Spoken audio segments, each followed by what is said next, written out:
Be excellent to each other and party on. We're back for another Legacy League, and today we are playing Mono Blue Painter with no reserve list cards. We're not even playing the One Ring, which is a very expensive card.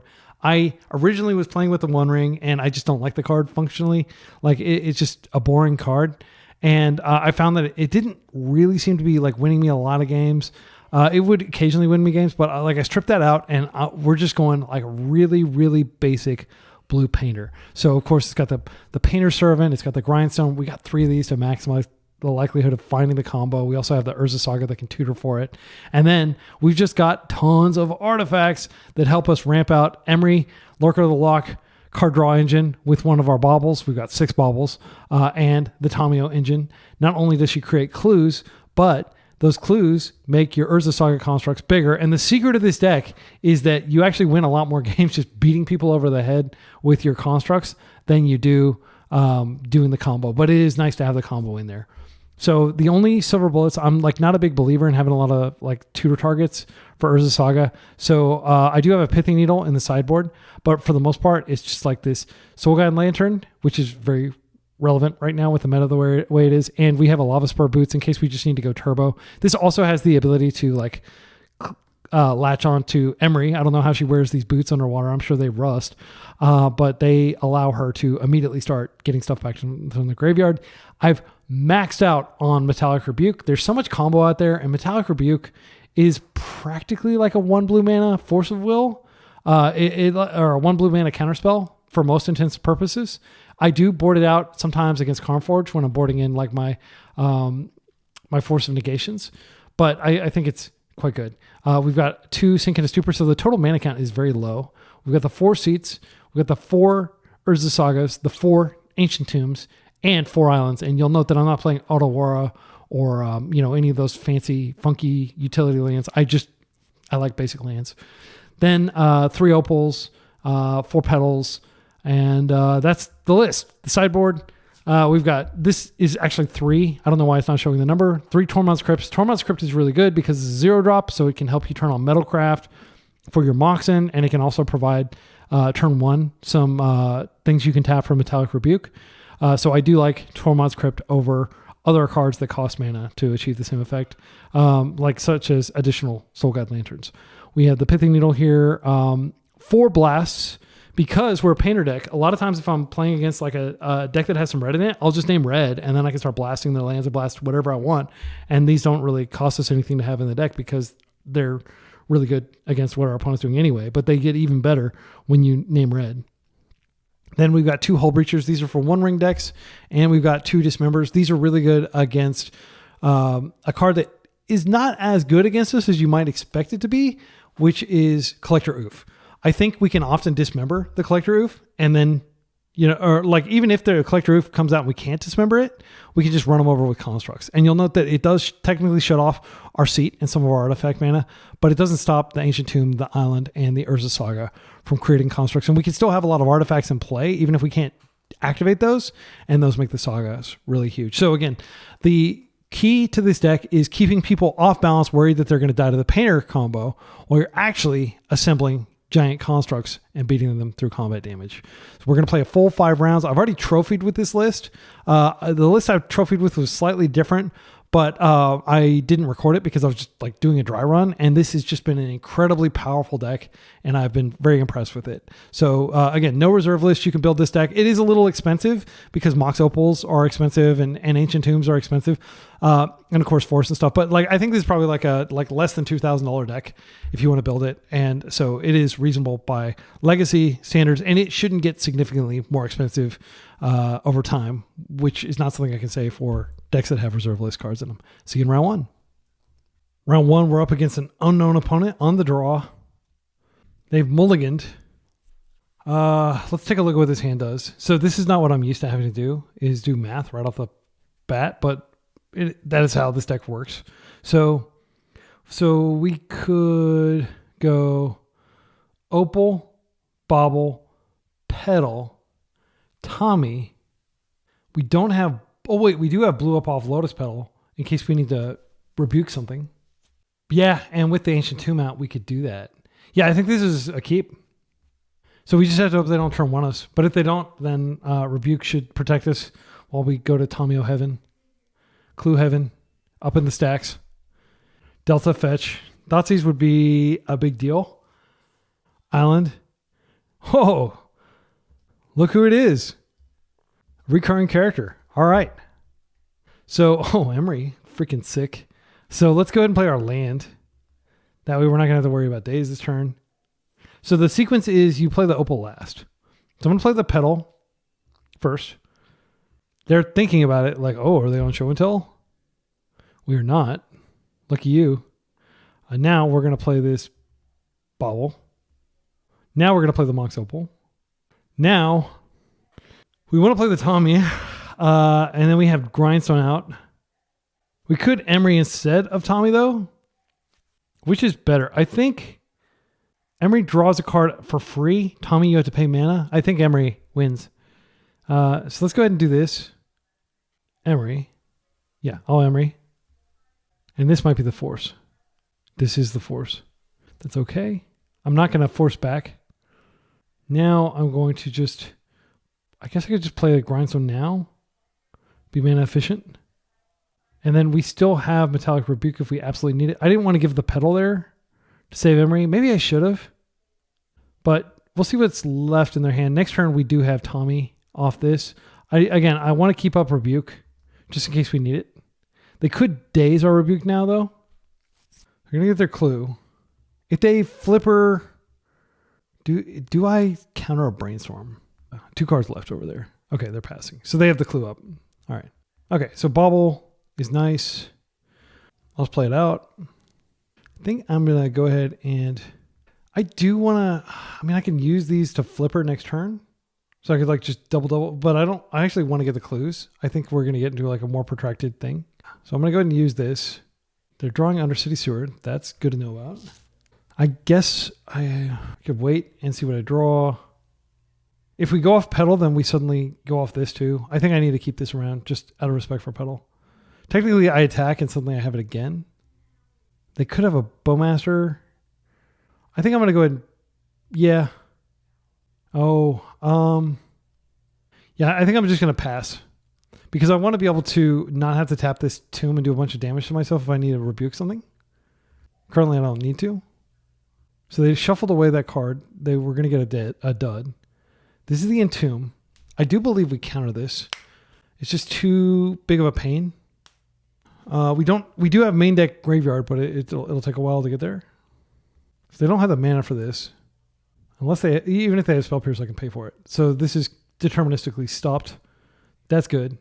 We get our Bauble trigger. Urza Saga is great. That's how we're going to overrun. But they are going to be able to draw a lot of cards. They have a lot of looks at Entomb from here. So if it's not clear, I didn't say this, but we're up against the big bad. Like this is by far the best deck in Legacy, Blue-Black Reanimator. And I'm happy they're playing against it because I want to play test. I think that this is not a great matchup, but it may not be a terrible matchup. Nothing is really a great matchup against this deck. The deck our opponent is playing is fundamentally broken. All right, Emery, love it. Let's go ahead and come in with this. Come across. So I'm just going to play the Emery out. They got 2 cards in their grip. They can go up a card if they need to force this. They're cracking a clue. That is their prerogative. Okay, we're in. All right, we got nothing super exciting here. Just some more, like the Bauble's probably the most exciting thing we've got going on. I'm going to go ahead and fire this clue off now, just in case I draw like a Rebuke. Wait, I can't cast Rebuke, can I? I do want to get deeper into my deck. These clues are potentially going to buff. Okay, that's the Undercity Sewers that they had like 2 turns ago on top. That's fine. I'm fine with them getting more mana. Their deck doesn't need mana. They've already got all the mana they need. This is going to be touch and go here. We're going to need to beat them down quickly. If they have Bowmasters in their deck, which some Blue-Black Reanimator players do play Bowmasters, then that could be a challenge. But it's like not that huge of a percentage that play it. Like a lot of them don't even play Bowmasters in the sideboard. If they flip Tommy, that's totally fine. It's actually good for me because that means they won't be creating clues every turn. And how I expect to lose is their card draw engine outraces mine. Okay, Wasteland. That's very good against us. So that is wasted. And now our plan is off. I am going to pay 2 life here and just force. Not going to complain about that. So next turn we have, oh no, we don't have a, we'll get a clue. We'll get a clue. Unless they push right now. If they push right now, it's actually disastrous. Oh, that's pretty. Okay, so what I'm going to do, I'm going to go ahead and go like this. We're going to attack. We create a clue. Post-combat. I'm going to go ahead and get a bubble back. Oh no, I freaking tapped the wrong thing. That's so irritating. I didn't play the freaking cage or the lantern. I'm sorry, my excellent friends. That was an unintentional, like I meant to cast the bobble. It was just like a lag thing. It wasn't my fault. It was lag. All right. Yeah, it's uncomfortable. We could have an extra card in our hand, and in Legacy, like a single card makes sense. So hopefully they entomb here, and then that's fine. We have the answer. They do have pain-free, clues, whereas we have to pay 2 life. I don't think it'll matter. Thoughtseize to the yard. We can flip Tommy next turn. I think it might be worth it since we're going to be drawing cards anyway off of this, just to get something going on. Feeling very vulnerable. Like a Thoughtseize taking this out of my hand would be devastating. I'm actually really glad they've been that. Okay, I am going to draw. That's not a good draw. Looking for Urza Saga. Finding Urza Saga. Love it. All right, I'm going to go ahead. If I bring back a Petal, then I have Force Online. I feel like it's necessary. I'm not going to flip Tommy this turn. I just want to get more colored mana so I can hard cast in case they are able to stop this, because this is going to be pretty good against their deck. Boom. We'll just remove that Entomb from the graveyard. Yeah, I think we actually take we don't care about the Entomb anymore. I don't want them regrowing that. So I'll just create my clue and we'll pass with Force Up and Clue Crack in the end step if we need to. Eventually we will find a painter and we'll just win through that. Paint everything blue so we can pitch this obnoxious Ancient Tomb that we drew. Clue Crack. That's one of the things I've learned is this deck feels really explosive. Like, look at all the things I did turn 1. But then you like settle into kind of like an equilibrium and you just draw cards. Essentially, that's how the deck functions, at least for me in my limited experience with it. I trophied and I 4-1'd with it last night. And then I tried the aggro version that plays like this new card, Emissary something, and it sucked. I'm not going to publish a video on that. I was unimpressed with it. And I've also been very unimpressed with Thought Monitor and with Blastoise. I just think they're dated cards. They're not up to Fire Design standards anymore. Merc. So, I mean, I could just find a Force It. How big is it going to be? The problem is this slows down my Tommy beats. Yeah, I'm going to Force It.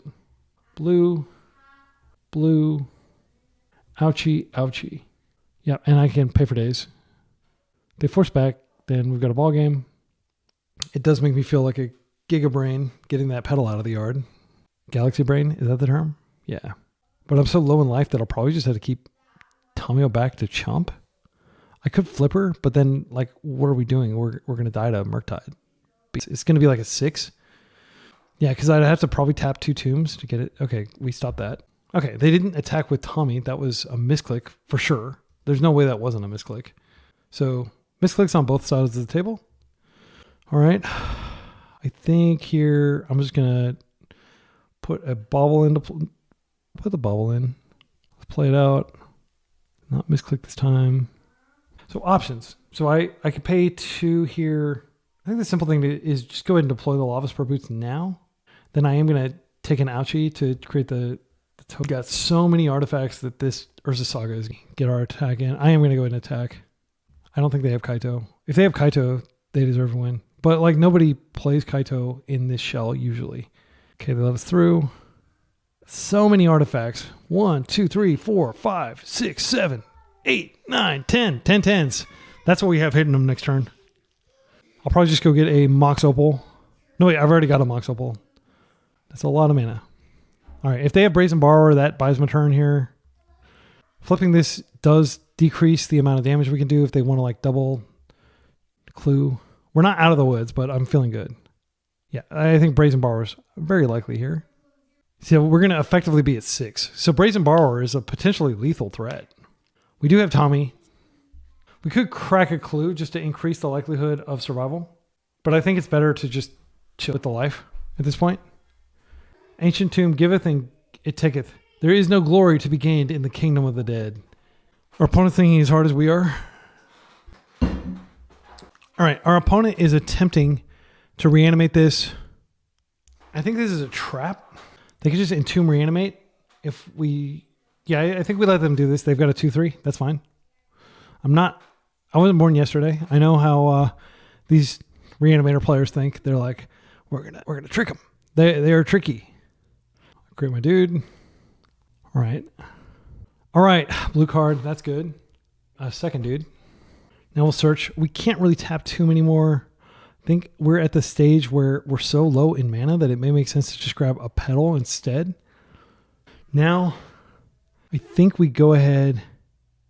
We attempt to equip here. This will prompt the Brazen Borrower. Oh. Now, I'm going to bring back another petal. Well, if I get a bauble back, I can attack, and then I might be able to rip, or even like, let's play that out. We're going to hit them so hard that they're not going to be able to, let's see. They could have, no, they can't have another Merc because they have no graveyard. Let's go ahead and come in.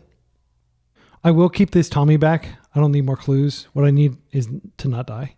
Tommy effectively blocks this Merc that they reanimated. Yeah. All right. We're pre-boarded for this. We're not pre-boarded. We need these tombs, these crypts. These are really good. But other than that, I don't think Dismember comes in. Needle's not worth it. Hullbreacher is not for this. It's for like one ring matchups. Cards that we don't care about as much. What I've been doing is I've been taking out Lava Spur Boots and taking out 2 of these baubles, because these, if they bring in Bowmasters, these are a liability.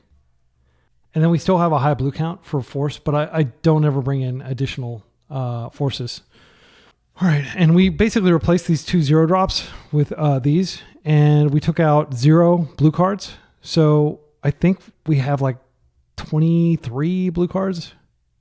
Double check real quick. I like to double check. This is something where like you can't have too many blue cards, but you want to have, just sort by, 22. So it's not terrible, but it's like barely within my margin of comfort. All right, so this is, it's not a bad hand. I like the Tamios because they can help us. Would I have liked to have a graveyard hate card? Yes. But I don't think you throw back force blue card hands against a combo deck, just in case they have an early entomb. And what I'll probably do, if they don't, that's actually really bad for us though, because now they can see that the combo is going to make it through. So they did mulligan once, by the way. And the odds of hitting both entomb and reanimate in a given 7-card hand, it's like 17% or something. It's pretty low. So we might have a little bit of time, but they are very quickly going to... Okay, so because we have 2 of these, I am going to go ahead and just yeet one into the void here. A daze. It's totally fine with me if they want to daze this. I can't sit still, though. We have to move this game plan forward because they have an inevitability. We have to find one of our reanimation effects. And to that end, I am going to pop this bubble. Okay, let's go ahead and play this out. Peek. Don't have entomb. That brings a good card. Right. Well, we are going to chill. Don't be a land. Be something good. That's not terrible. No, it's pretty terrible. Thoughtcast is pretty good. I don't think we win through passivity. We could play out the painter here. I don't want to have to burn the petal. They might daze again.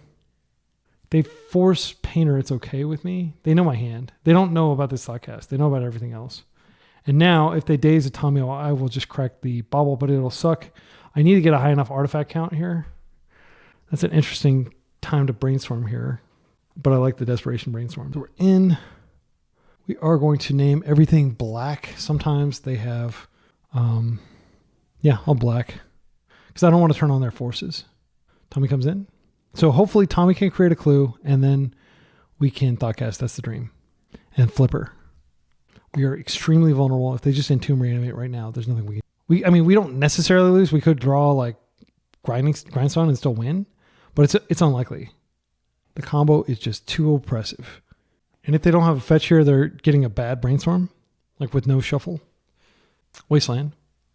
Please. By all means. That does not matter to me. And it does technically stop me from being able to Thoughtcast here. Not anymore. Unfortunately, this is a sorcery. I'm going to have to put my Tamio into the breach here where she could be pushed. I will take my combat damage here. I don't think there's any point in holding back. All right. We have exactly 4 artifacts. So 1 mana. Draw 2. This is a force if you have one. Double Tormod Crypt. Hell yeah. Would you like to force my Tormod Crypt that shuts the abandon all hope, ye who does not force Tormod's Crypt? No? Okay, well maybe you'll force this one. No, you won't. No, you won't. All right. Sometimes the good guys can't win. All right. Fetching. Mark would be pretty annoying. Douthie is not that big of a deal right now. It will be a big deal later. So let's go ahead and draw now. Just be mana efficient here since they wasted our tomb. Okay, that's not a good draw. That's a great draw. Unfortunately, it puts stuff in the void, but it does get us stuff back. We could minus and we could Thoughtcast again. I don't think that's wise. I think we want to protect the queen. Let's see. If we put stuff in the yard, what is the absolute most devastating thing we could put in the yard here? Because I do want to get that bubble and I do want to crack it off. I know it's only a 1 shot, but let me think. Let's take a look at our list. So actually, I don't think any of these are too... Like if we somehow just milled all 3 grindstones, that would be bad. I could definitely hear the reason for like, oh, just hold this and use it for force fodder later. Because, I mean, it at very best, it's a redraw. I think we do hold it. I don't think we play. I will combat, though. And I will use combat as a vowel, or as a verb, instead of take your 1 damage. Yeah, I think we just chill. Tamio is in homeostasis. Gaining 2 loyalty and then losing 2 loyalty. We are slowly chipping away at them. Land. Baragoyf would be a pain. I could technically you're going to bring back our Tommy? I'm not too scared about that. I think it's fine. I'm not going to crypt myself, am I? No, you can have that. You can't brainstorm for the rest of the game. Yeah, I mean, this does suck because now they have a card draw engine, but like it's not, it's a very, check this out. So unfortunately, I will be putting this in the void where they can use it to bounce my Tommy to hand. Maybe I don't want to do it because I'm like 1 turn away. No, I'm not really 1 turn away from winning with it. We bounce this back to hand and then we get to go up to 8. Yeah, I think we just bounce this back to hand and then we can use our Emery. It is definitely appetizing to just bounce this right back to hand. I think I'm going to do that. You're going to reanimate that? Well, yoink. I'd like that. I should have played the Monk's Opal out just in case they have a Spell Pierce or Double Days here. Okay, so now I'm going to legend roll because like it's not really ever getting any better. And then I can get the Tommy out now. Keep this one. Go ahead and play our Tommy here. Been so kind as to get out of my graveyard for me. And then I'll attack you for 1. This next turn I will start getting my clues online again. Yeah, I'm really glad I didn't crypt that. That was a really sick rip. They're at 13 now. They're starting to get out of like reanimate range. Not that it really matters because they're a double crypt, but if they can like needle crypt, that could be an issue. Looking for them binning stuff. Yeah, Wasteland. That's great. This is like, again, play basic islands. I know that it's tempting to play Otawara and stuff like that. You've got freaking Sink into Stupor and stuff like that. You don't need it. I really hope this deck does well because I'm seriously considering playing it at Eternal Weekend. I'm seriously considering going to Eternal Weekend. And I want to be able to reliably beat my opponent's deck. If I can reliably beat this, like the final 3 or 4 rounds of Swiss are just going to be me playing this deck, playing against this deck. Okay, that's a redraw. Let's go and play it. Plus here. They could borrow this out of play, which would be annoying. Let's go ahead and attack with both. If they had Bowmaster, they could, in theory, take this out. But you would have to be playing Bowmaster to do that. And I'm not sure that my opponent is. I am fine eating this into the void just to get deeper. And I have this to... is good. Again, I don't really care about my painter if they want to push it.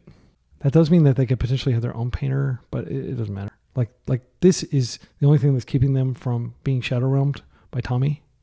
There's another painter. So we're like both exactly the same number of cards into our deck, interestingly. We are running low on clock. Is this game 2? Yeah, so I actually...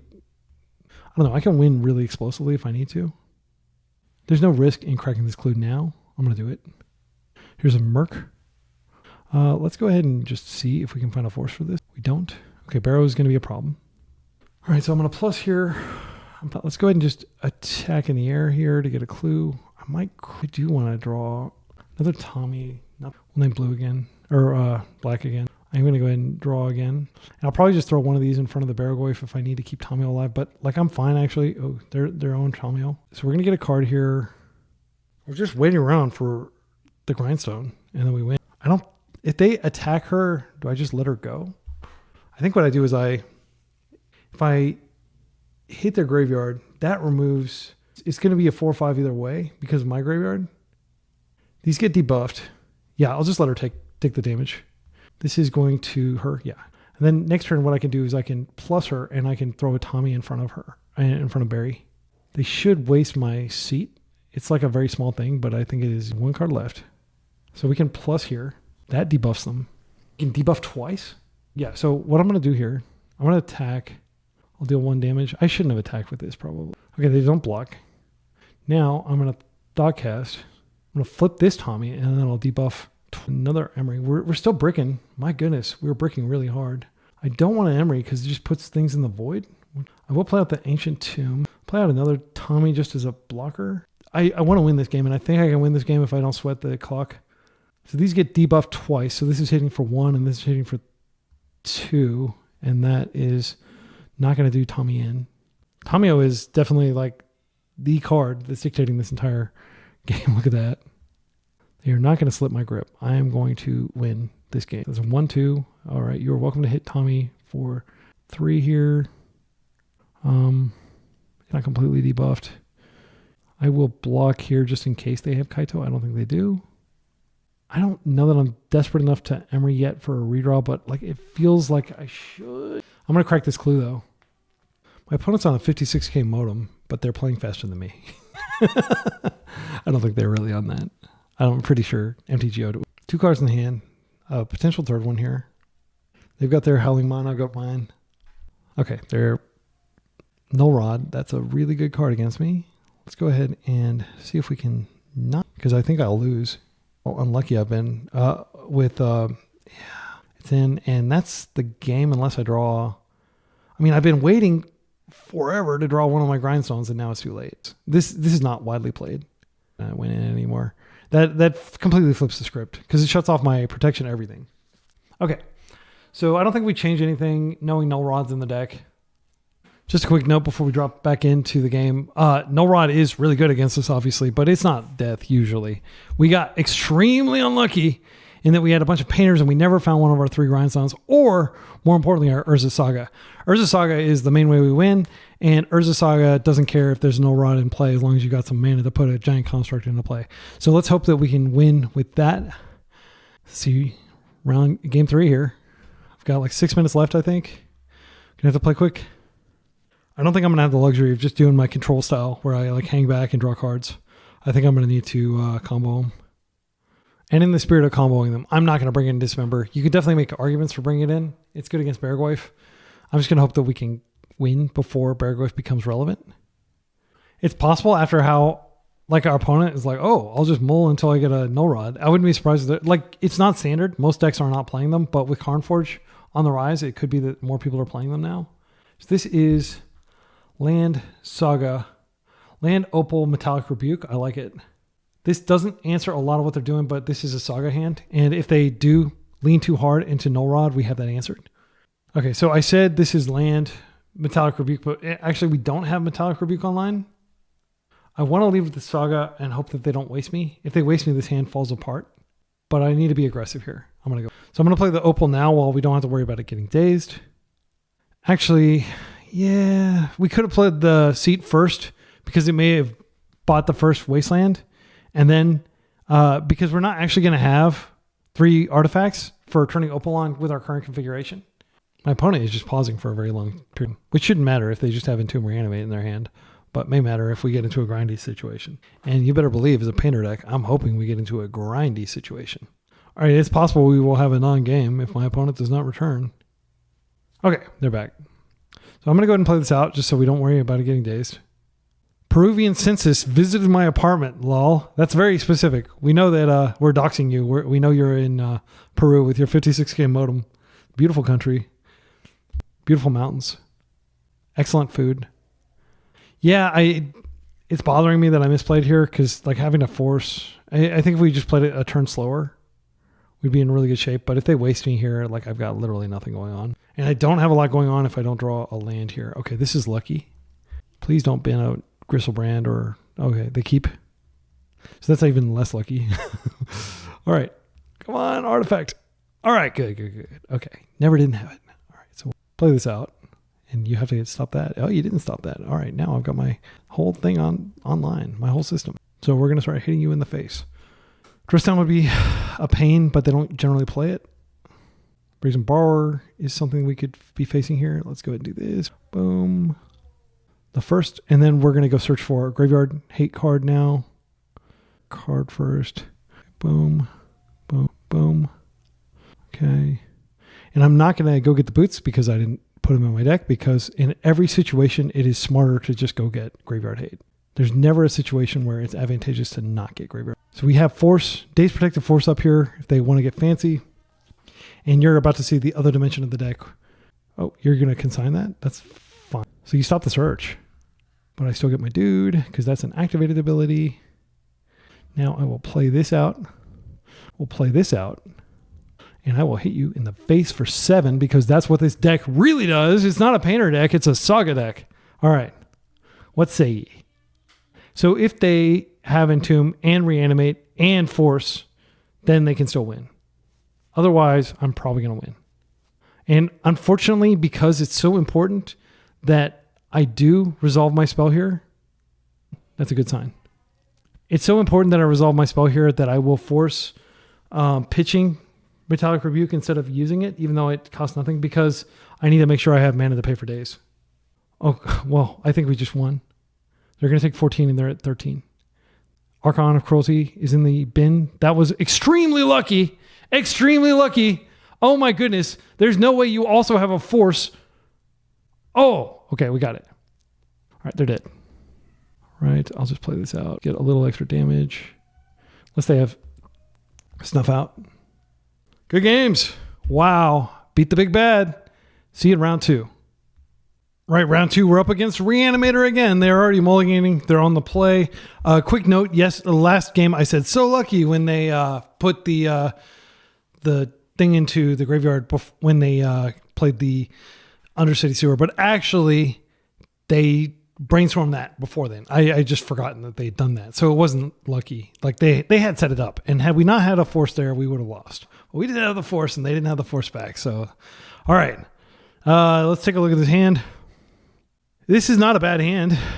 This is a turn 1 Emery with a turn 2 Tomio. It doesn't do anything to stop them, but I don't want to get turboed. I mean, we get our pedal right back next turn. No, it's not a turn. It's not a turn 1 Emery.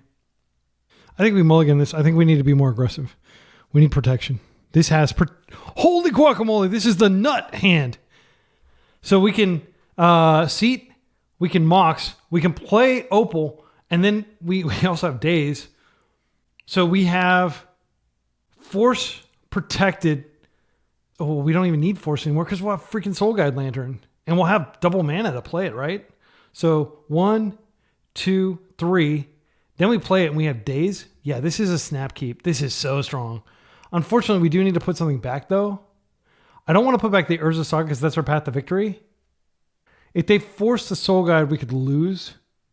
So, I mean, I'm definitely tempted to put back Petal. I think we put back Petal. We need Force up. I don't want to put back Seat or Urza Saga. Yeah, I'm going to put back Petal. We'll just see what we draw here. So hard. Mulliganing is so hard with this deck. All right. They have a slow start.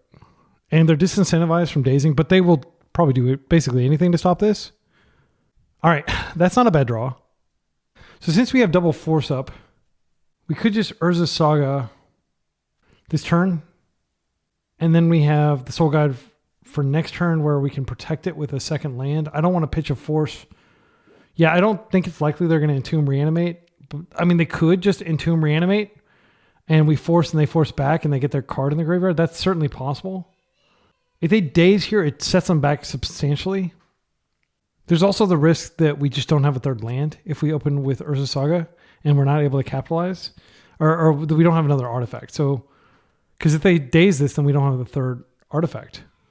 I think I'm going to try it. It's worth it.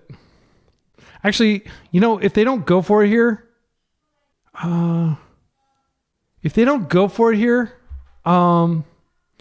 they might Entomb and then we can snipe it without having to actually use it. And so we keep it around for other purposes.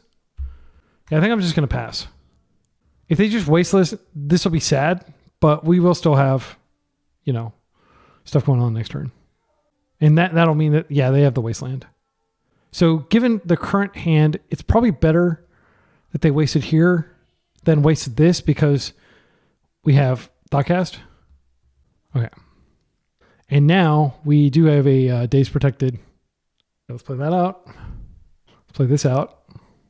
Okay, and now we can play this out without fear of it getting killed. And if they have Daze, they could stop our Thoughtcast here. I'll pitch force if they force here. Right, we're in. That's good. So now we have the option of, do we want to just Thoughtcast now into potential Daze, but not worrying about Bowmasters? If they try to stop this with a Daze, that costs them a lot. All right, that's pretty good.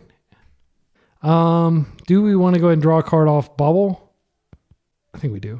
I want to get deeper into my deck. I've got everything. I've got this still turned on. Actually, maybe that was a bad play.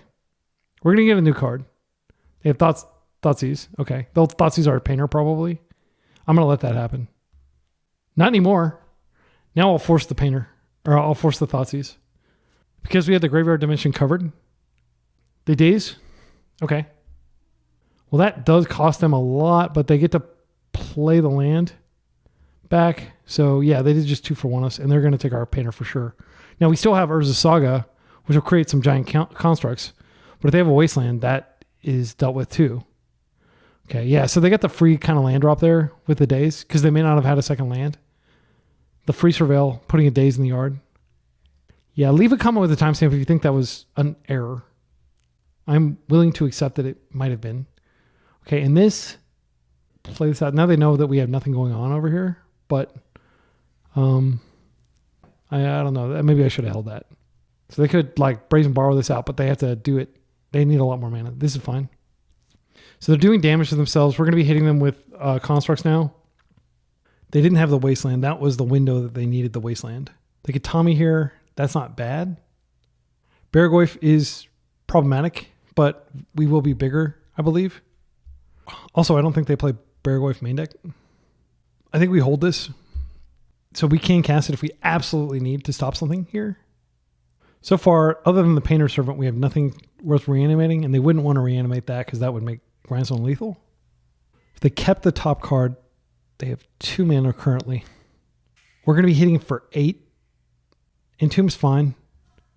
They may just be setting up like a big Murktide. Or maybe they have 2 Entombs and they just want to work through it. I mean, they're not out of this game, even though it may look like they're out. They could have Stifle, but they can't both reanimate and Stifle unless they play a land. I have seen a few people play Stifle. So you reanimate, resolves. Let's go ahead and crank out the first of 2 constructs.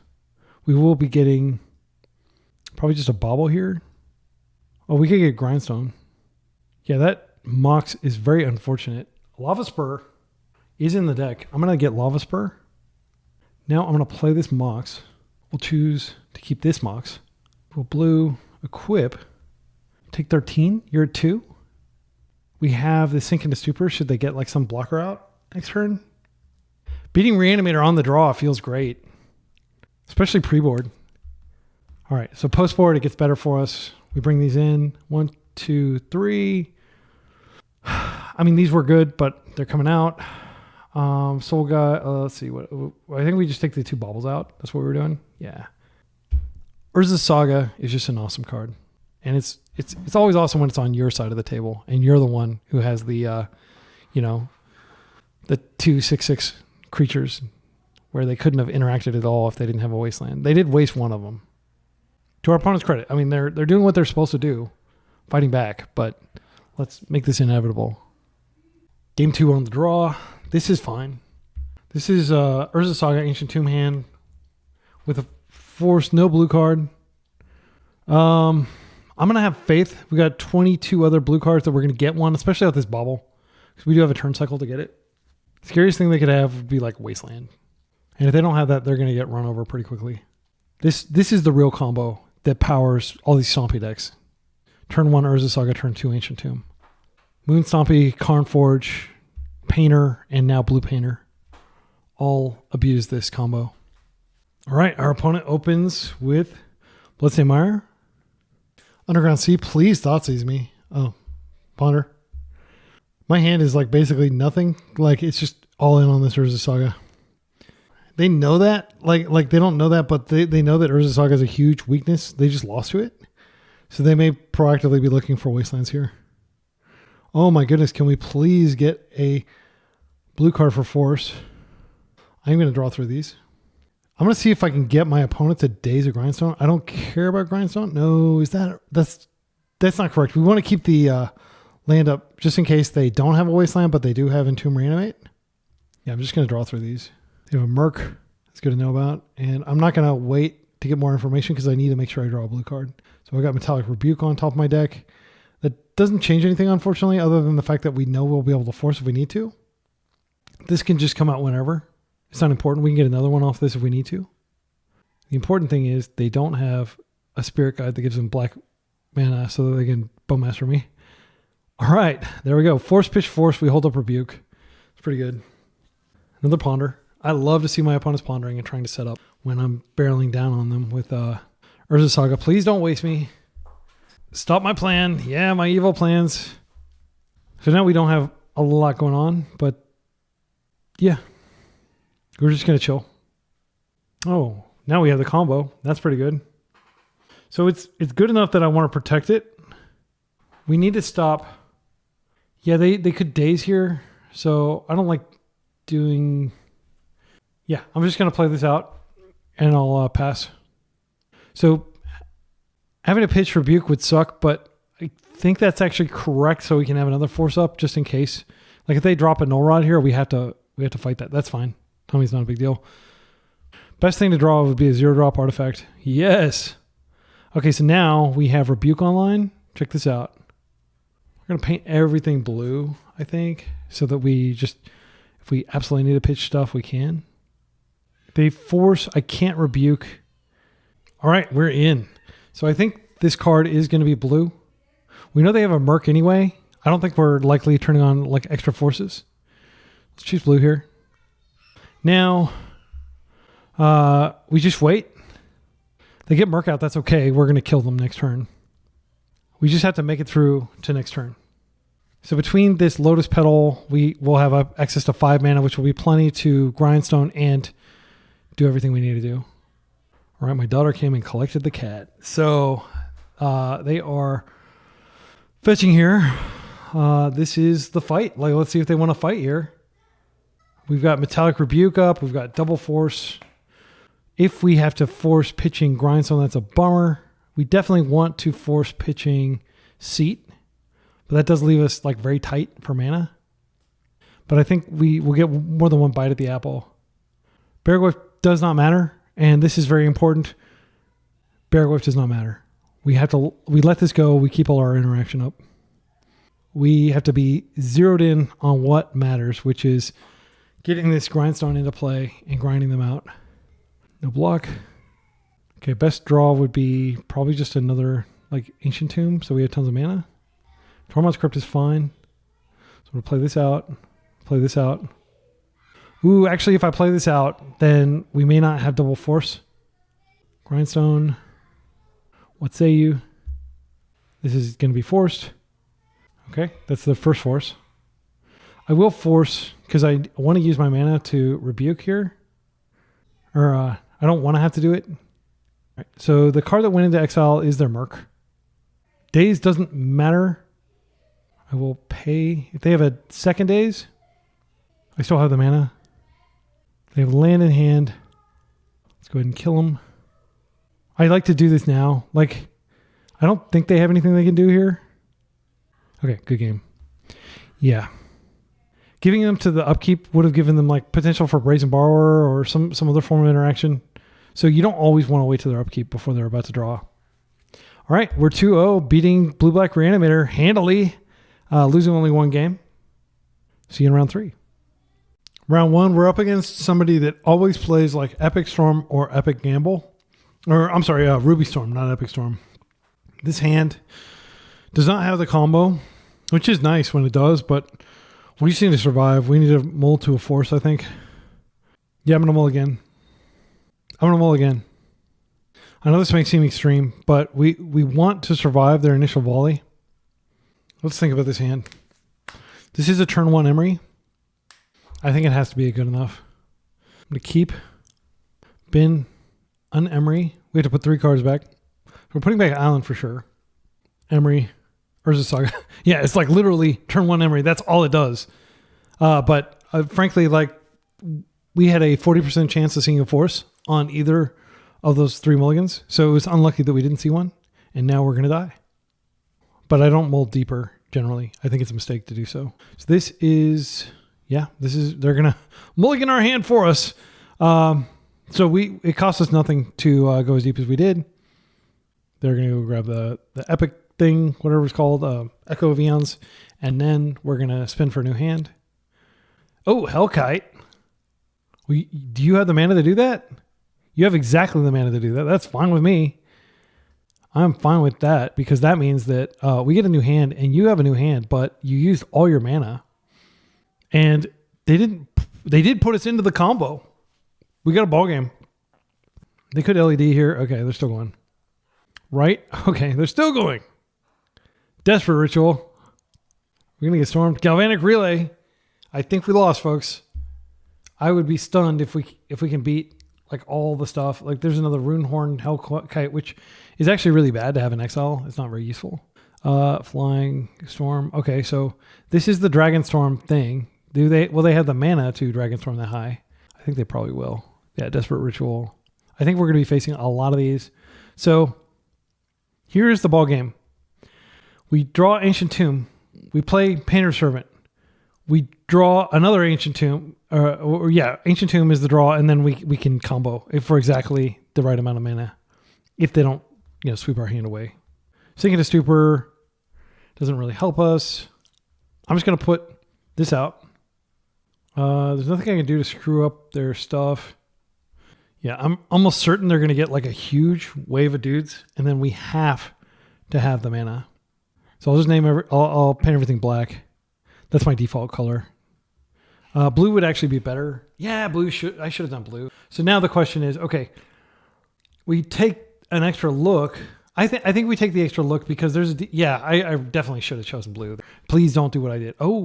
They're drawn. I was like, is that our library? That's victory. No, it's not our library. Okay. So now, next turn, we do have a land. If we draw exactly Lotus Petal or an Ancient Tomb, we can win. So we get our card. Thoughtcast doesn't do it. But Force wouldn't have done it either. So we didn't get punished there. So we can expect them to put a ton of dragons into play, but I don't think they get haste. Jessica's Will. They're getting 7 mana from our hand. You're welcome. 6 mana. I don't think we get to keep this hand, unfortunately. But we do have 3 Grindstones in our deck, so it's possible that we get another one. Also, no, our opponent knows we're on blue Painter because they get to see what we discard here. So game 2, we're going to bring in our 4 blue elemental blast effects and force negations. There's a gamble. I think they're going to wheel us. LED, so much mana. Discard 1 card. Okay, that's Echo mana. So we're going to Echo. So we're not going to have a Grindstone anymore. It is important to note that if they do have to pass the turn, though, we have a chance. Yeah, we're not on a path to victory here with the cards we got. Yeah, because we would need... Well, okay. Yeah, we would need both Grindstone and... Oh, actually, if we drew Grindstone... We could Grindstone, tap, play Grindstone, play Opal, sink into Stupor, untapped, tap, activate. So we could draw Grindstone here. I know, I'm it's probably completely pointless for me to narrate that unlikely contingency. It's 3 and 51. But I believe that's the only way we can win from here. We can safely F6. and I'll just check in with you after they're done. They Burning Wished Alchemist Gambit. I don't even know what this card does. Take an extra turn after this one to prevent it, and now they create the dragons. All right, I figured we were pretty dead when we mulled the 4 and didn't find a force. Again, the likelihood of that is 40% times 40% times 40% times 40%. It's low. It is a 3% chance that we mulled that low. Okay, without finding a force, but that will be greatly enhanced by this. Hullbreacher, I think, does come in just in case we get into a grindy situation. We're bringing in a lot of our board, cards that are cut. I don't think Soul Guide is good. They're not going to leave it just chilling there. I think we take out Tamio. She's too slow. On that note, Emery is pretty slow herself. And basically, we're just trying to beat them with constructs. Let's see, our blue count. 23, actually, it's fine. It's not great, but it's fine. I do want to keep all the baubles in just for the metalcraft and all that stuff. I think that's going to be important. We can take out I think we can probably take out, okay, let's do card view so I can see what's going on. Okay. I could take out the Lava Spur. I don't think it's going to matter. And then I'll bring in a Tamio. I mean, she might be relevant. She creates artifacts. Think about Emery is she is faster actually because you crack the bauble for free and for 0 and you draw a card, which is better than Tamio. Tamio does flip, but I think the odds of Tamio flipping and somehow ultimating are extremely low. So I'm going to put Emery in. And I mean, there is an argument for keeping Lava Spur in instead. I think if we get into a situation where we're beating them down with constructs, we'll just disrupt them while we beat them, and we won't need the extra power. Oh yeah, yeah. This is freaking so. It doesn't have a proactive plan, but it stalls like nobody's business. And if they go all in, we just blow them out, and that's what we hope we did. They seat, pedal, opal, which is on. And now, your move. We've got, I think, 3 interaction cards that we can use. We can only use 2 of them. Urza Saga, that's scary. That is a backup win con. Okay, are we going to die to Urza Saga now? Yeah, that's happened before. Okay, we're going to die to Urza Saga. Yeah, we don't have any game plan for dealing with just a bunch of constructs coming down. They're going to play an Ancient Tomb. They're going to start cranking them out. LED's fine. Do they not have... Oh, these are going to be big Saga constructs. They don't have the mana for it. That's fine. I'll happily let them search for whatever it is they think is going to save them. I was just worried about the constructs themselves. All right, more interaction. We're just going to chill. We can't do anything. But they are not going to have...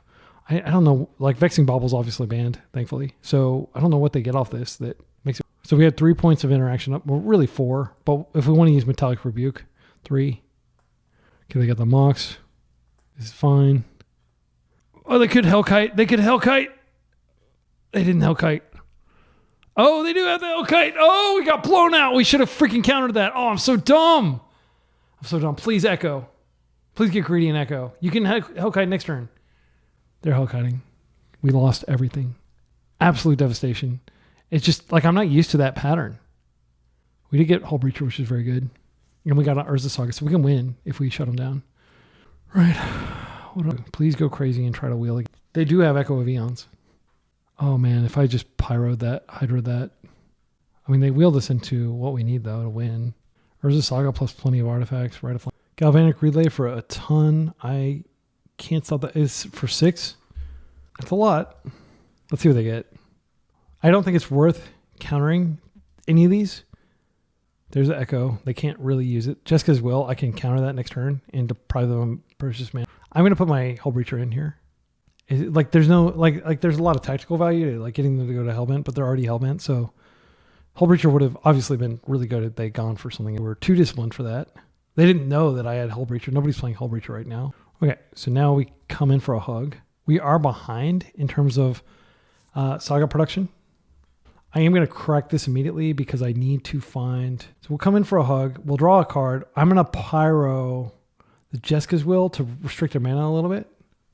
I think that's the correct thing to do. Thoughtcast, that's great right now, but if the game continues, it'll be great. I think the game's going to end here, though, because our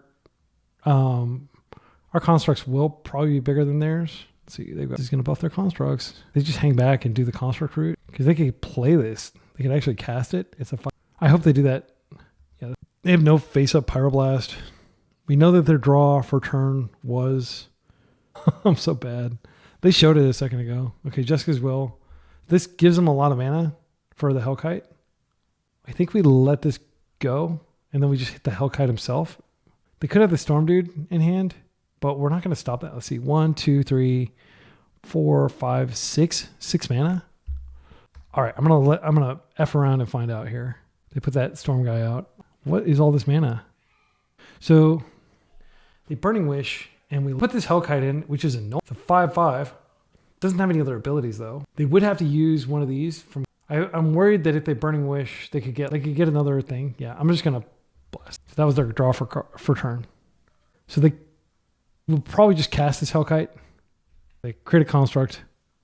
It's a 5/5. It's bigger than anything we can do. Oh, they're not casting the Hellkite? I think that's a huge mistake. They could have cast that. Yeah, that's just a punt. I can't think of a reason why they wouldn't do that. They had like tons of floating mana. I think they were just so in combo land that it didn't occur to them. All right, so I want to preserve our life total. I'm going to start by drawing some cards. There's a force. So 1, 2, 3, 4, 5. We have exactly enough. They're going to be able to create these, but we're going to create bigger ones. And we've got double grindstone next turn. I just want to make sure that they don't do something. Yeah, next turn we can play the Ancient Tomb, and we definitely have force in addition to the double grindstone. So we're going to take a hit here. Hopefully they don't have that dude. Okay, so I should have played those out because I could have made ours bigger. And because I'm going to have to tap here, because like a Pithing Needle just Shadow Realms me. Yeah, if I'd played these out, it would be completely different. I think I hugely punted there. At least one of them. Okay, yeah, so we're going to take a lot of damage here, but we will have the bigger constructs after. I don't know what they get. Probably just like some... Yeah. Oh, Lava Spur. That's pretty good. We don't have access to that. Okay, so Lava Spur goes on. We're taking 15. That's a lot of damage. We don't have a choice. We just have to chill. I'm going to try to make mine bigger next turn. I think it'd be a mistake to block here. Okay. Draw artifact, please. Artifact. Do this. Create. Dude. Now we can search. We don't have the Lava Spur boots. We will get a... We do have a Mox of Polarity. So I think we just get a Bauble here. Okay, and now we are much bigger than you. You can only draw one card per turn. Okay, well, they scooped. Wow. I guess they have so much garbage coming up that like they weren't going to be able to outdraw us. Because like if you look at their deck, like most of these cards are not cards you want to draw. You don't want to draw like an LED or something. So what we would have to do is just like carefully... It would have actually been like a little bit of a back and forth. Don't think we changed anything, frankly. Yeah, I mean, like just stopping their combo. Like the fact that we were able to incidentally... Like if they'd played that dragon, we would have died. Like they punted hard. So unrealistic if you're watching this. I want to know. Leave a comment. Why didn't you play that dragon? Am I missing something? All right, so this is not a force hand. Yeah, this just goes back, frankly. Come on, statistics. All right. This will work. So we'll put back an Urza Saga. Actually, I don't want to put back an Urza Saga because I need the mana.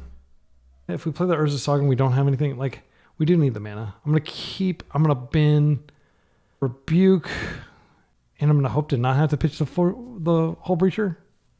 But like, I mean, Hullbreacher is really good in this matchup, but like if they're just comboing our face off turn 1, there's nothing we can really do. They mold a 5. That's good for us. Hydroblast is so good against their deck. Like it's got to be. Okay. And if they gamble here, I will force the gamble because I don't want them to get the dragon. No, actually, this is fine because they don't have the mana. I'll let them do it. They're gonna die. They're gonna give up after we playing Glass Cannon against me, son. Sorry, but I don't play that. I will keep the Hullbreacher around just because, like, the game's over. Okay, they're going to keep playing. I should have probably actually pitched the Hullbreacher for the reasons I said. Okay, well, yeah, we'll play out the Painter, and then, yeah, I mean, there's no one draw, I don't think. We're in garbage time. But we are going to get there. There's another Hullbreacher. So now I'm doubly, tilted that I pitched it. Let's go ahead and play this. I don't want to name blue. I'll name red so I can start blasting their stuff. I'm going to not pitch my next Hydroblast, and I'm going to blast your freaking lands. That's what I needed. I mean, I can get like a Mox. It's not the end of the world, but we're going to go get a... I'll float. Oh, wait. Yeah, I just go get a... No, a Mox one. Oh, Petal. Petal does it. Okay, yeah. No, wait. I need to get the Grindstone itself. Okay, I'm going to get the Grindstone. And maybe they just scoop to that? No such luck. All right, let's play out another Painter here. You're on notice. The next one is going to be able to beat you because I'll have the Mox. I just need to draw like any mana source. They have Blue Elemental Blast on, but I've got double. They could hit the no, wait, they can't hit the Grindstone. Why would they be playing Blue Elemental Blast? They're playing Red Elemental Blast. Okay, so now here, magical disappearing mana base. No! All right, let's float. What do we get here? We'll get the Opal, and we are pretty far from using it. Continue to beat them down with these. Can't imagine like Null Rod or... They do have 6 mana, so if they did go gamble, they could do the thing. Ancient Umi. Yes! Okay. So I'll go ahead and attack here. It doesn't matter. And then during the upkeep, we'll just... And I'm going to do it during the upkeep for sure. All right, let's... Gonna take you for a ride. Do you want to spin? All right. Okay, Mills, no cards. All right, they didn't hit anything. So we did it. Oh, wait. They can't do that as an instant. What are they doing? That's an instant? You can do that as an instant? Okay, well, it doesn't matter. They're dead. Okay, styling on me. I was freaking out for a second. Yeah, good games. Thanks for the heart attack there. We're 3-0. See you in round 4. All right, we're on the play against a likely Omnitell player. Should be a pretty quick match. Either we're going to combo them or they're going to combo us. Let's think about this. So we do have turn 1 Emery, which I think is pretty damn good.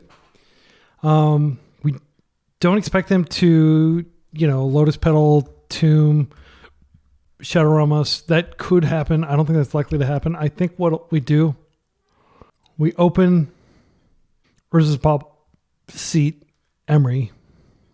Emery's free. And then we get our Emery bubble engine on. And I'll probably crack the bubble immediately just to draw a card to try to draw into a force. I love the abundance of engines in this deck. That is one thing I really like about it. I was reluctant to play any sort of combo. Like I played Omnitell and I was just like, this isn't for me. But this is my kind of combo deck. They are forcing that. That is good for us. We still have Emery next turn, so I'm going to go ahead and fire this off. The card they pitched, by the way, was Intuition. Okay, so they're definitely on like a Veil of Summer. Okay, it's good to know about. My goodness. Yeah, just randomly saw the Veil of Summer in their hand. That's good to know. So I think what we're going to do is we're going to try to beat them down with Urza Saga here. Usually it does take them a little bit of time to assemble the combo. They did pitch one of their enablers in Intuition. So they're only playing 4 copies of Show and Tell. Wow, we're getting some really unfortunate rips. Okay, so we Urza Saga here. Now we Grindstone. The jig is up. And now we Emery. All right, so let's see what we put in the yard. No Painter. But we did get a bobble, another bobble. It doesn't matter. We just need 1. I'm playing 6 bobbles. Most people just play 4, but I did the math. And like in the top 13 cards of your deck, which is exactly where we are right now, you go to like 75% chance of finding a bobble. It's like really good to play a couple extra bobbles. It like significantly increases, because Emery without a bobble is pretty pathetic, frankly. And now we can just play the Ancient Tomb and crack the ball off and potentially have lots of stuff going on, because we can create a construct and potentially have one of our... Oh, that's good. I'm going to play this out. Activate. We're going to get the ball. I'll check their top card. I don't want to run the risk of seeing a redundant Veil, since we've already seen that. We're going to immediately draw. And, oh, they have Show and Tell, so we're going to die, basically. That sucks. We tried really hard. We don't have Show and Tell mana up. We're 1 mana shy. We'll draw a card, but it's not going to matter. Like, even if it's a blue card, they probably will have the second land, and we know they have... Yeah. So the only thing that would work would be if they somehow don't have Emrakul. There's the green. So Veil and Show and Tell are both coming here. No point in fighting. I'll put this Opal in. Now we do have a force for whatever the next spell is, but they can veil it. See, what are the odds that they whiff? Yeah, they can just pay for. Yeah, that sucks. I think it's bad variance, frankly. Yeah, that's over. All right, now we're on the play. We know what to expect. I stand by that keep.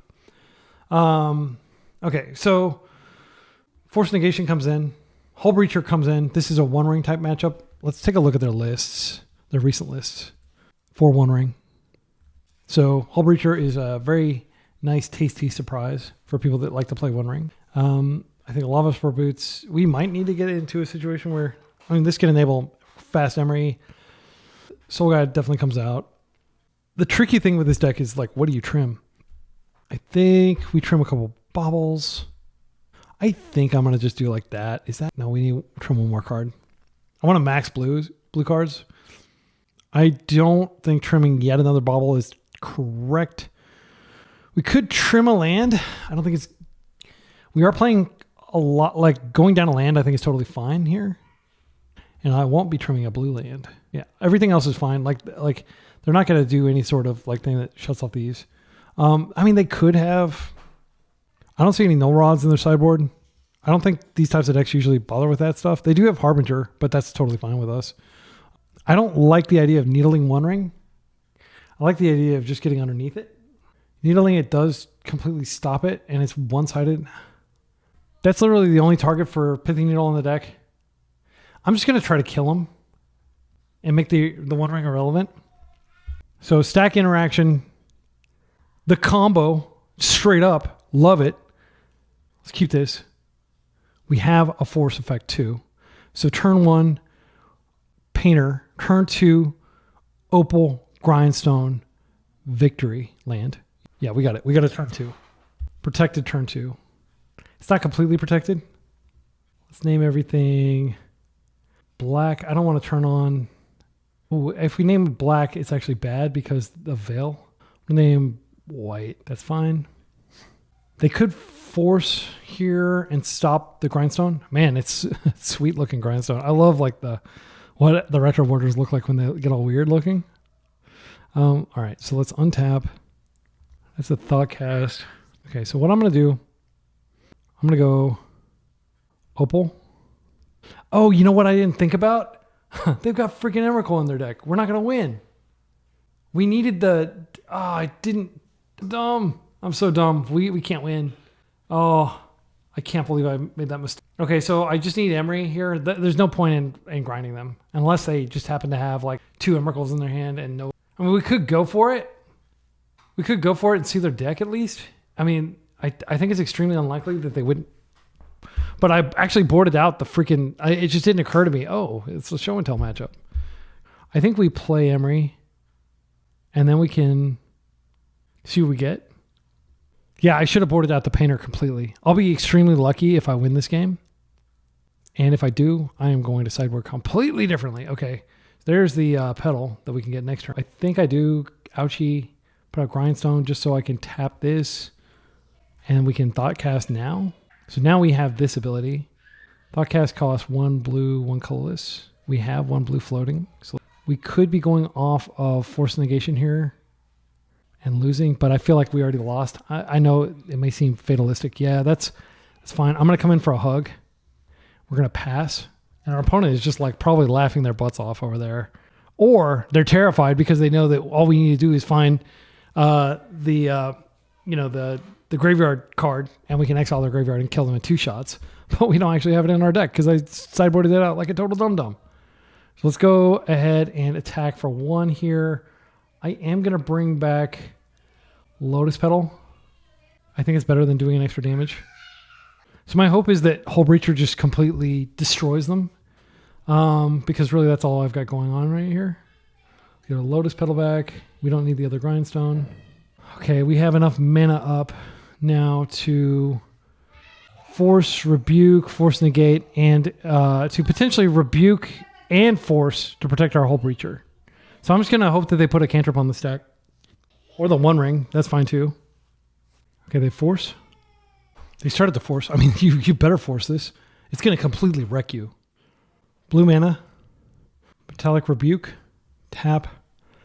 tap. We're going to get a Hullbreacher kill. I think this is the first Hullbreacher kill I've got on the channel in a long time. They fetch. Go ahead and do something desperate on top of this. I'm fine for you like completely messing up the next few turns. Okay, Hedge Maze. You're going to be putting your entire hand back on top of your table, on your deck now. Hullbreacher, come on, give me those treasures. Show me the treasure. Show me the money. Right. Intuition of the bin. Metallic Rebuke. You know the drill. Put the hand on top. I think they do get one card. Okay. Stock up. Should we even let them have this? Blue, blue, blue. No. Brought to you by the treasure tokens that you made for me. All right. Sorry if I seem like a little bit like rude. I'm having fun. I'm having fun. I did not expect to be alive. So I think at this point, we don't need to put the other grindstone in play. We have exactly enough mana to force something next turn. I'm just going to go max combat damage. They do know what's coming up, so they're not conceding. They must have like some really good sequence. They can win before we win. Okay, this is fine. I'll play this out. Attack. Now I don't need to necessarily... No, I still need to use my bauble. Or my pedal to kill them. So next turn, we're attacking them to 1. I will look like quite a chump if I lose from here. After the celebration that I had there. Okay, that fetch that they're not going to be able to crack. That's fine with me. All right, let's come in. Not even going to... Well, I guess I could just try to look at their deck. Even Show and Tell Emrakul wouldn't do it here. Yeah, they took themselves out on their own terms. All right. So, first of all, don't do what I did. Don't play Painter Servant. Don't do it. Don't do it against the Emrakul deck. I'm not too proud to board out my core combo. So we can bring in tons of stuff now. We can bring in Soul Guide Lantern is pretty bad. We can definitely bring our bubbles back in. We can bring our island back in. We can bring Soul Guide in just as something to do. Dismember probably doesn't matter. Probably a blue card is better than Painter Servant. Painter Servant like does literally nothing. It's a 1/1 for 2 mana. I think we probably actually bring in a blast that can be pitched. So, yeah, like when I constructed the deck, I intentionally just made sure we had lots of options for this exact matchup, and then I completely proceeded to magically forget that Emrakul means you can't win anymore. Oh, actually, I could have gotten a second grindstone and just grinded them after the Emrakul trigger. No, that doesn't work because the Emrakul trigger still shuffles their deck back in. And it was just, I believe every time you do that, like it just puts... Yeah, I don't think you can avoid it by multi-grinding. I think you have to actually exile their graveyard. So our deck is softer, for sure, here. Like, we're unfavored, but we're going to fight. All right. We are trying to stay in this with a trophy. Our opponent's mulled. So this is the Embry combo. This is a turn 1 Embry. Pithing Needle. We don't have counter magic. If they're trying to set up, we do get our one-sided Howling Mine going pretty quickly. I think we keep... What would a good hand look like? The thing is, we're drawing 2 cards a turn, so we're immediately getting a new draw off the Mishra's Bauble. I think we have 7 forces and the like the 4 magmatics or whatever it's called, Metallic Rebuke, and then we have the 2 Sink into Stupors. Is this greedy? It doesn't end the game quickly. My vibe is this is not enough. But, I mean, Hullbreacher is really, like a force protected Hullbreacher would be really good, obviously. Let's try harder. This is better for sure. Because we have Tommy and we also have Metallic Rebuke to protect. So I think I just put back a pedal here. And I hope they don't go too fast. Because I don't want to pitch. Let's keep. Pedal goes back. Opponent also kept 6. They have a very stable combo deck. It doesn't usually win turn 1. It's like a turn 4 or turn 5 win usually. After they've set up with protection. In other words, it's a respectable combo deck. Okay, so I'm just going to go ahead and play this Tommy out. And now we like literally have force, but we are one-sided Howling Mining them. They forced this. I think I let it happen. Okay. They don't generally remove stuff from play once it's on the table. So they almost always fight on the stack. All right. They are passing. That's good for us. Emery is nice too. My instinct is to attack, keep up seat. Yeah. I want to keep up Rebuke. Let's attack. So now we have 2 points of interaction up, and I think that's important. I'm going to wait on Emery. I can just end step this clue. Yeah, that's the conservative thing to do. Much as it pains me to do it. They could have intuition here, which is totally fine if they want to. I mean, intuition sucks, frankly. I think it's a terrible magic card. And it's a reserve list card that I can't play. It's just sour grapes. Yeah, go ahead and intuition here. That's fine. This is a window where I could counter it without having to be worried about getting countered back. They're going to need 2 points of interaction, though. And I want them to spend... Oh, yeah, sure. You can have a show and tell. If they have a Veil, then I only have 2 points of interaction. If they have a Force, the game's functionally over. They're not going for it. Love it. Love it. I've been swimming in raw sewage, and I love it. I haven't seen the remake, by the way. It's a classic Naked Gun movie reference there. Okay, this is great. So we can go this. Boom. I'm going to attack, and I'm going to flipper. So many artifacts. I want to get an Urza's Saga online.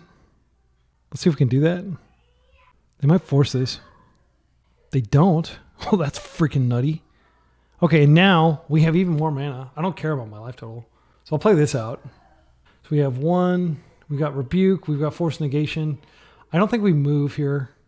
I think we chill and we just amass. Absolutely amass resources here. Or whatever the fight is going to be. We can fire this off. Let's see. 1, 2. So we blue. 1, 2. Then we have Force. So we only have 2 points of interaction still. I'm trying to think if there's a way we could get a third. So we could go blue. And then we also... No, let's see. Blue. We're gated by our blue. So actually, I think playing this out may have been a punt. But we could... Yeah, I think we do crack this off because we want to find another blue card. They have Omni. Okay. They're gated on land. I think they're waiting for Veil mana. Okay, now they're going to have Veil mana. Very scary. We get our card. Please be a blue card.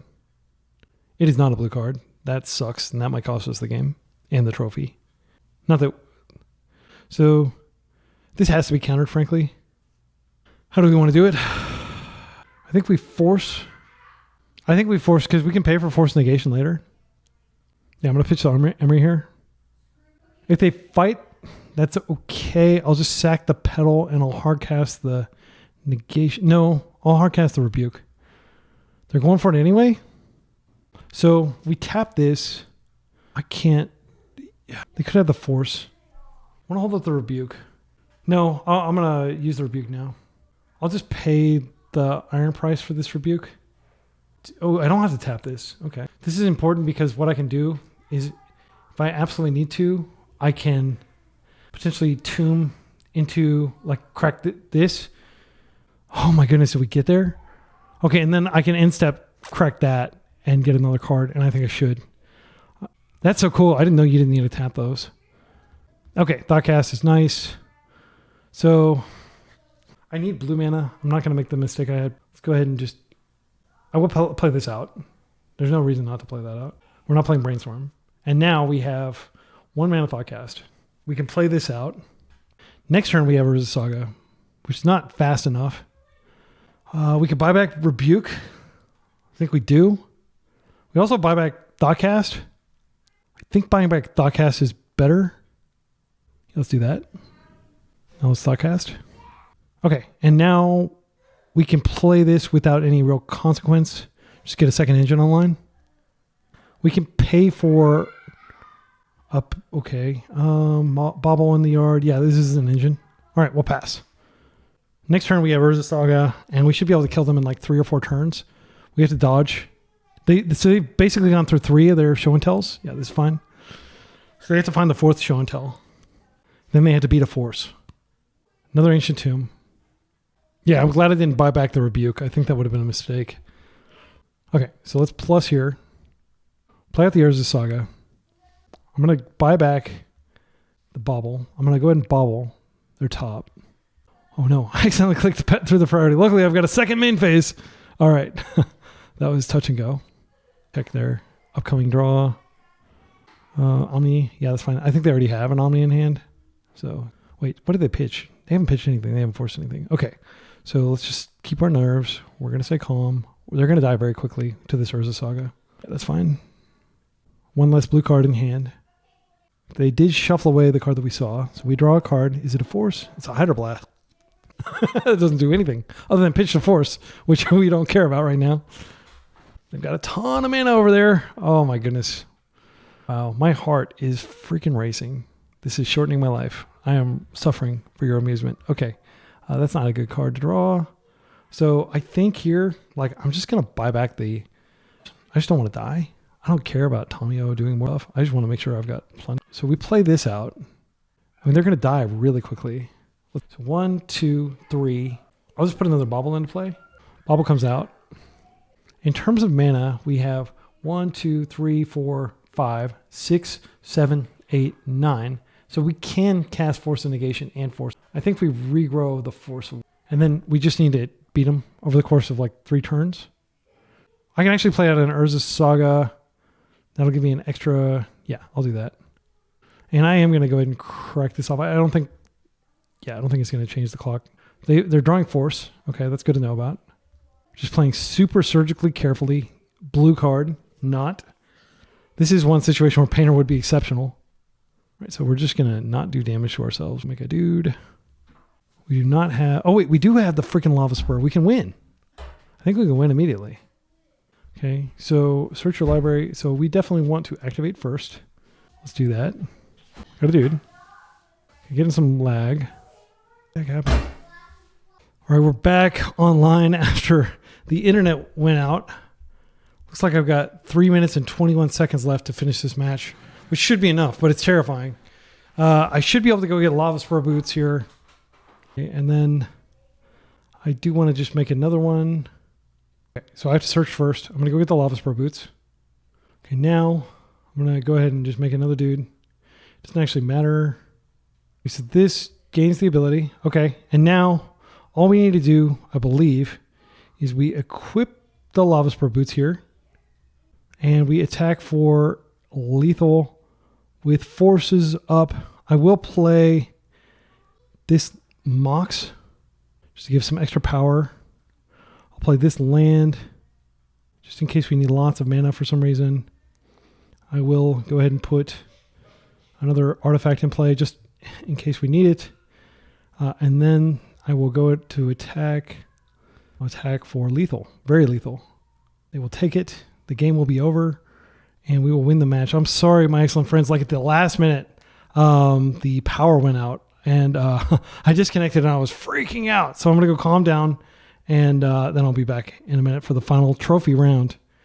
See if we can actually get a trophy. It feels like I go 4-0 and then I play some really weird rogue deck that just destroys me. I don't want to ruin any other videos, but there are some videos in the queue. My goodness, the tales they will tell. See you in the final round. Final round, right on schedule. We're up against a mono white initiative deck. We haven't had to fight any fair decks the entire league, but I'll tell you, this is not a good start. We need some lands here. We're on the draw too. I think this is fine. So what we do is we put back one of the forces. Yeah, we put back a force and we hope to use Metallic Rebuke, but we force if we need to. And what I'm going to try to do is turn 1, seat Tommy. We can't hold up Rebuke if we do that. I still think that's the play. We'll see what we draw. We'll see what they do. But getting Tommy on the table is generally a good first move. Okay, they're not on that deck. They're on something else. I think the last few times I played them, they were on. Okay, Thoughtseize. So, yeah, that's fine. I'm going to let it happen. Urza Saga is where we need to be here. They could have Opposition Agent or something like that screws with Urza Saga. They take the Tommy, so that simplifies it. So, that's fine. It's not going to set the world on fire. I don't like the idea of not having something to go with this. I do like the idea of getting this bubble out of my hand before they've seen the Metallic Rebuke. I just want to draw a card before Bowmaster Smallpox. Okay. We could easily lose to smallpox, unfortunately. I will have to force a smallpox. Shout out to smallpox, by the way. I've got some videos of that. Oh no! And the Wasteland. That's not good. We've got a disappearing land. And we've got land in our graveyard. And a Nile Spellbomb is fine. It doesn't really affect us. It could affect us later if we get Emery online. Okay, this is pretty bad. This is pretty dire. I'm going to play this. I'm going to play this.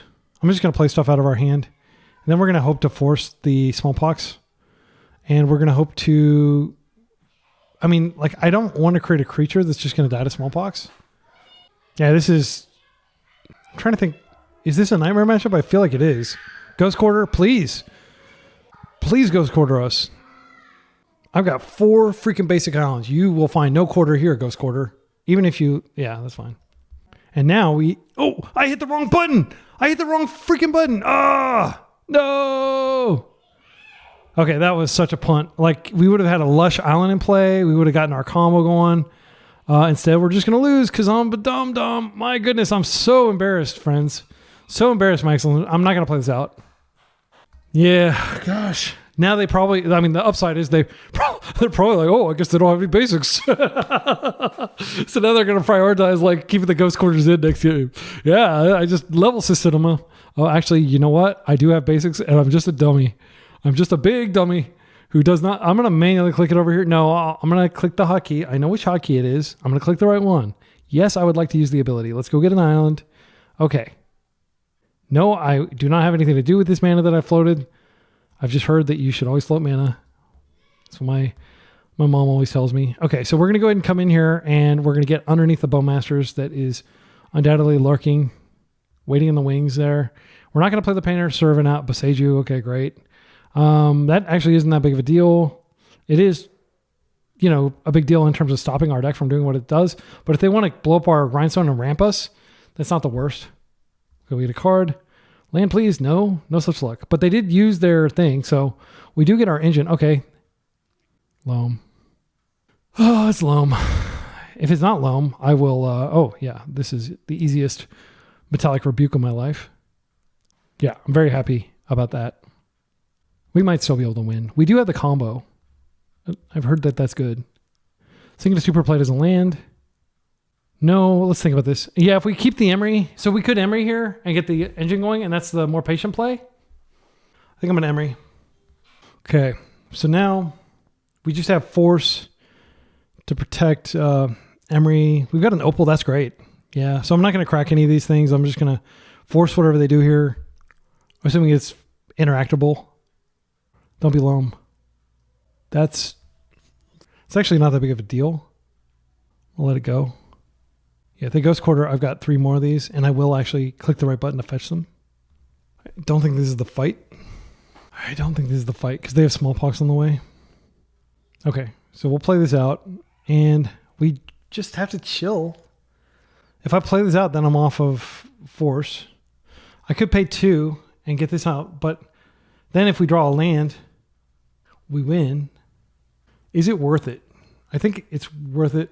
Wait, can we win now? We can just win now. Okay, we'll just win now. So we play this out. Let me talk through it to make sure I'm not crazy. We play it out. No. 1, 2. We don't have enough mana. We can win next turn. Yeah, I have to keep this in hand. We do have to actually draw a land. Okay, I was getting excited, and I'm glad I didn't do something dumb there. So we are going to force this, and we're just going to hope that we find land. I will make everything blue. Oh wait, black. Snuff Out is a card they could have. Yeah, just in case they have Snuff Out.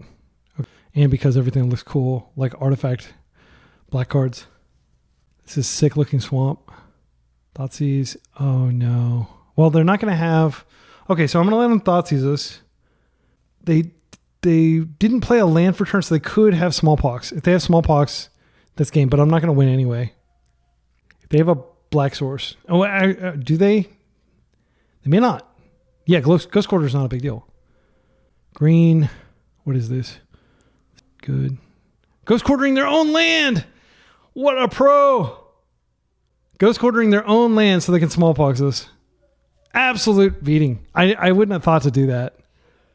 So we lose everything. I think We're so far behind. They have Loam active. I don't think we win. Yeah, we lose our force, lose our land. Yeah, this is... I mean, we draw like Ancient Tomb into... we could get like Runner, but I'm feeling pretty down. Yeah, that sucks. Wow. And if I had that extra land, that punt at the beginning where I didn't get a land, we would have won this game 100%.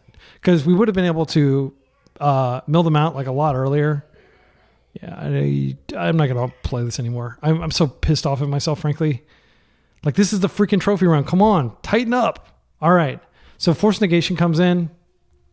Needle is pretty good. Like, they do have lots of stuff. Like, well, they don't necessarily. We didn't see, what's her name? Maybe we don't need it. I assume they have like some sort of nasty thing that they use to win the game, but that's like very late in the game. I don't mind shaving some petals against the Bowmaster deck. I don't think Lava Spur Boots is going to be the thing that wins it for us. I think Soul Guide Lantern is much more relevant. I think Loam is, or Crypt is maybe going overboard. Let's think about this. Yeah, I'm not convinced that we want to be crypting. We want to be winning quickly because this does get really messy if we don't win quickly. This is the combo with a force. Yeah, I'm going to snap keep this. The main weakness of this hand is that it only has one land, and they are a Wasteland / Ghost Quarter / heaven knows what kind of dark things they have going on over there. We will play this bubble out. I'm going to play my whole hand out just in case they hit me. I'm going to go ahead and use this now. They're drawing a Marsh Flats. That's good to know. All right, let's see if we can draw into a land. Another Painter Servant, not the worst. We could cast him next turn. Mox Diamond's fine. Haywire Might can hit my land. I mean, I hate to say it, but I think we do need to stop this. And it does leave us super vulnerable next turn. All right, come on, let's get a land. Ancient Tomb, please. Give me an Ancient Tomb. All right, Bubble, not the greatest. I think I want to just try to get lucky here. I'm going to go ahead and do this. This is Death by Bowmasters. Oh, they have a freaking Wasteland on top. Well, this is going to die. Do we want to like also lose this? I think we actually want to keep this and just let them him us a couple times. I think we're going to lose the trophy, my friends. This is an absolute nightmare matchup. You thought that Mono Blue Omnitell was the nightmare with all the Emeralds? No, this is the real nightmare. The Be Excellent channel curse of queuing into an off-meta deck after 4 successful rounds of... Yeah, here's that bubble. Yeah, that's fine. Just taking some damage. See if we draw a land. Tommy doesn't help at all. So we can hope that we draw a force. That's probably the best use of Tommy at this point. Goes bye-bye. All right. I feel numb. Petal. I'm just going to play it out. There's a world in which like we get a big burst of mana and we can do something, but I think we're just going to be beaten down. If they find Loam, it's pretty disastrous. The good news is we don't have any lands to waste. So like that half of their deck is off. If they want a Smallpox here, it's actually pretty non-consequential. Maybe we find like a Mox Opal. That would be good. Another Grindstone. I'm not going to sacrifice a Petal to put this in play. Yeah, I mean, having to force that Haywire Might, it was the correct decision though. I feel it was. This is not a big deal. This is a symptom of our deck failing. And I don't think it was a bad keep. Like, I think you keep the combo and you hope that they don't disrupt and that you draw lands. We have 18 lands in the deck, so it's not a horrible land count if you can include the Stink and the Stupors. I mean, by combo standard, there's the Loam. Don't give up. Don't give up. We can still do this. Loam is... Okay. Wait, what are they? And their own Urza Saga, they can start doing Saga stuff. They'll probably play Saga here. Again, Ancient Tomb, and we might survive. We only get 1 blast of mana, though. We needed to get, like, Ancient Tomb and Ancient Tomb or something like that, and the window is closing. Oh, is this Hogak? Are they on the Hogak deck? They are. A brutal beating. And you look for this on my channel, too. This is a really good deck. I like it. Okay, that's the Opal. All right, so are we dead? 8, 9, 10, 11. We're not dead. I'm going to play out the Painter, and I'm going to hope that they don't have like a Boseiju or something like that. And then if we draw a mana source, literally any mana source, including Mox Opal, we can... I'm going to set everything black. Paint it black, just like the Rolling Stones. So we can block this, but we can't block these. Oh, they had the Fatal Push. Okay. It's not over, but it's like so close to over. I think we could draw an Ancient Tomb, and I don't even think that'd be good enough anymore. There's a Wasteland. Ton of damage. Yeah, Ancient Tomb. Do we have any outs? What a pathetic way to lose. All right, so let's take a look at the list. So the list is fine against the meta. It's not fine against decks like Smallpox. And again, like if you want to watch Smallpox, I love taking people to task with Smallpox.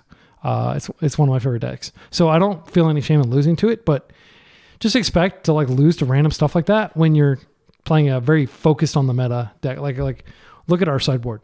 It's all focused on these types of decks. There's nothing really specific to Pox. And it is going to eat decks like this for lunch. The list felt amazing. It felt very powerful. We just trounced Blue-Black Reanimator, which is, probably going to be half the field at Eternal Weekend. I wouldn't be surprised if half the decks there were Blue-Black Reanimator. And I'm not exaggerating because everybody's going to be like, try hard. They're going to be like, all right, these are the terms of the conditions, like don't hate the player, hate the game. We're all forced to play Blue-Black Reanimator, blah, blah, blah, except you're not. But you are anyway, just because you lack the creativity to like come up with something more novel to play. But I insist on fighting the good fight, and I'm going to fight it probably with this deck. Or I like Merfolk. I've had pretty good success with it. I don't think it's nearly as strong as this. This just beats other combo decks, and that feels really good. So, man, I think I'm going to run another league with this. Yeah, let's do another league. We're having such a good time.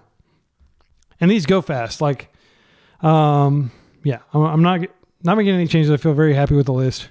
Again, I 4-1 twice, and I 5-0'd, and then I had one where I like 2-3'd, but that was like one where I was like doing a lot of weird stuff, trying to like experiment. So I don't really count that, but like I should technically count that. All right, let's go into match 1 of this double league. You didn't know you were getting a double league.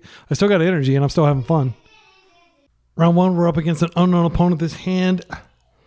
Oh, we just got Metallic Rebuke with like double bobble. I think that's actually maybe okay, but you have to think about it this way. So let's say hypothetically, we go Island, bobble. They go Thoughtseize, they take, there's nothing to take. Yeah, I actually think that's fine. I think this is fine, actually. This is not an explosive hand by any means, but it is essentially like a 1-mana counter pretty much anything. And we can just get Saga going next turn. We don't even need to crack the baubles. We'll know whether we need to crack them. Let's put it that way. If we get Bowmaster vibes, we can respond to those. Okay, I think I'm gonna crack through these. So we have Marsh Flats on the top again. Do I want to wait to get the other card? No, I'm gonna just get information. I just need to draw. Boom. Okay, Mox Opal, that's good. Emery, love it. And then our card, oh wow, this is great. This is really solid. So what I'm going to do is I'm going to go Seat, Mox. Now we get Emery. We can pay for days. Unfortunately, we do not have Rebuke up anymore, so if they Entomb, we could die. We did get Painter in there. We have Urza Saga. And you may be thinking, like, why not just play out the Urza Saga if you had the mana? I didn't want to get dazed. I'm kind of worried that we're going to get Entombed here. If they get a Surveil Land, oh, white? All right, that's not the end of the world. Okay. Yeah, 1 for 1. Scoreboard. Okay, so they're passing. We can Emery again here, which I do think we should do. I'm going to play out the Urza Saga. Now I can Emery, and I also have Rebuke up. Even though I don't technically have this on, this is good for the purpose of rebuking, because I can just pay 2 and tap that. Okay, we got a Grindstone in there.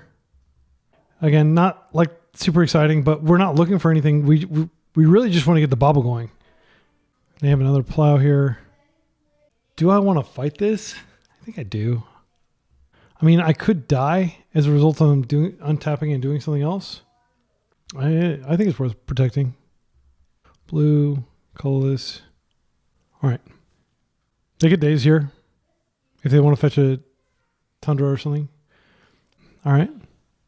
She stands. Do they have yet another Plow? Backstreet. All right.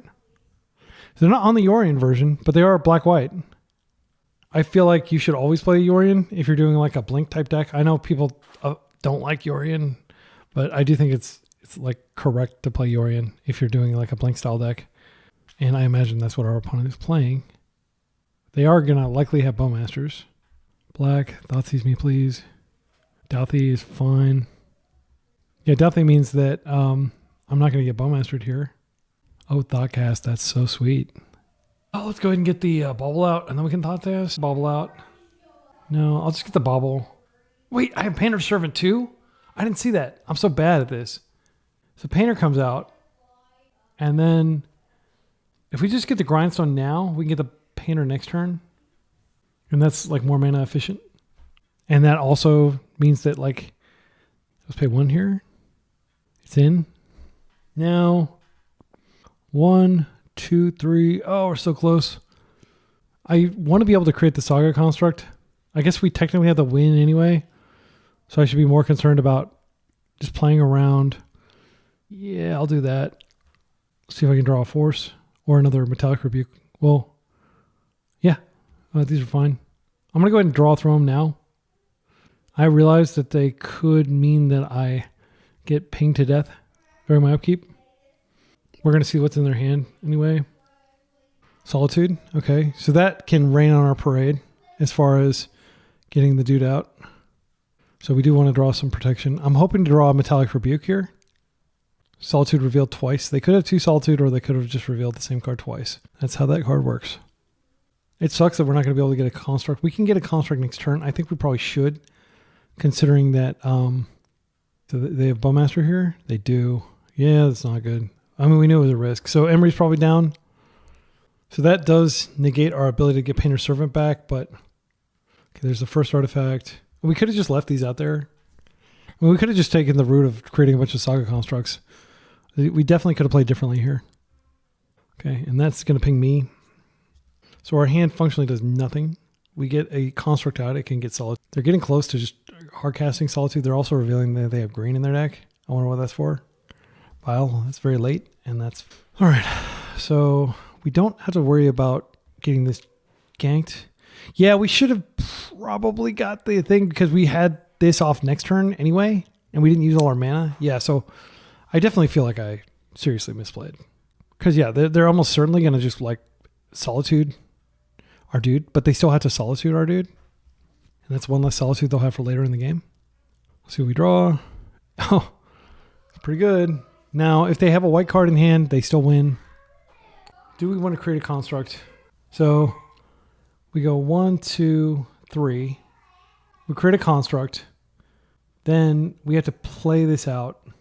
If we don't create a Construct, I mean, we know about the Solitude. We don't know whether their last remaining card is a land or what it is. It has to be exactly a white card. So we have access to just again, 1, 2, 3. Then we need 1, 2 to play the Servant. Then we have 1, 2. So we're not going to have enough. I think we just have to hope that the last card is not a white card. Yeah, I think that's better than trying to beat all this. We could have gotten a Petal. Yeah, I maybe there was a way we could have done that. Maybe I miscounted. I'm still trying to get my handle on this. So now we play this. We play this. So 1, 2. So let's imagine we had 2 less. 1, 2, 3. I think we could have done it. I think we could have had the Construct. I think I blew it. Let's see what happens here. And I do feel like we need to go for it now. Because if we give them a draw step, we're going to name blue. Just in case we can like draw a Force later. I don't think it's going to matter. So I'll set the upkeep stop. And then we'll do it then. I don't think there's any harm. And well, giving them the mana, I don't think we want to give them the mana. Let's go ahead and do this. Do you have a white card in your hand? If you do, you probably win. They do. All right, yeah, and we would have a giant Construct, and this game would be different. I'm not going to concede because we could just rip another one. But yeah, it's obviously tragic. So 2 of them are down, but we could get like Emery going and get one out of our yard. There is still one in our yard. So we're drawing to a few outs. And we're not dying immediately. We're dying in over the course of like 3 turns. They bind a Thalia and a Scrubland. Yeah, I mean, having that Construct would be a big game changer. It would be a 5/5, 6/6, 1, 2, 3, 4, 5, 6. Yeah, that was a huge punt. I actually had like more than enough mana. I had like 1 mana more than I needed. So yeah, I'm still learning to play the deck. I just want to be clear, like you may be better at playing this than I am. Okay, so here's what I'm gonna do. I'm gonna just rip. See what we can find. Another Bowmaster. We're still alive. We're still alive. We had like no turns anyway. I mean, like we were gonna lose if we stood still. Now at least we know that if we do find one of the cards, we can win. There's Emery to win, but we're not gonna survive. Let's see. Yeah, we're dead. Because they have. Let's see. We chump here. Oh, okay. So hear me out. We chump this thing. We're not dead.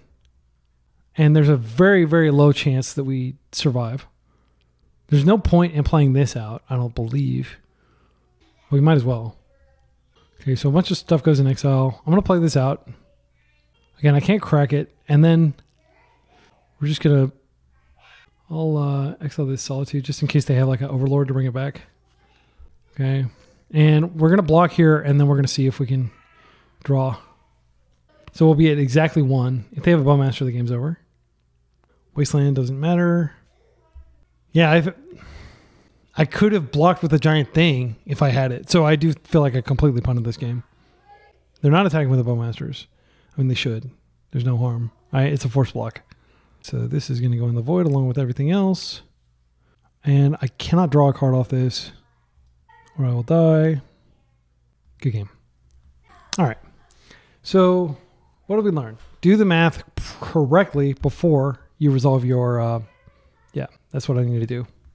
Okay, so against this matchup, I think we're kind of pre-boarded. Like there's not a lot really to change. I don't think they use their graveyard a lot. We might be able to get rid of this. We might... I mean, Dismember is obviously pretty good for getting rid of... it's costly, but there are probably hate bears that lock us down. Like, I could definitely see bringing it in. Cards that are not as good here. I think Force is not as good.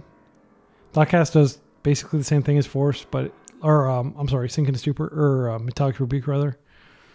I can see giving haste to, like, Emery or something being relevant here. It would have been relevant in that game. I think I'll drop a Bobble. Yeah, since we're up against the Bowmaster deck. So I just did the math again, and we would have had exactly enough mana to produce a dude to search for our... search probably for, like, a Lotus Petal, and then crack all the petals. And we wouldn't have had any petals to make the dude big, but we would have had... we would have still had the dude at the end of it, and he could have potentially blocked and bought time for Emery to be able to do her thing to bring back the Painter. All right.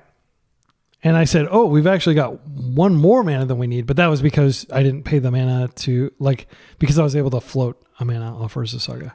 So this is a good hand.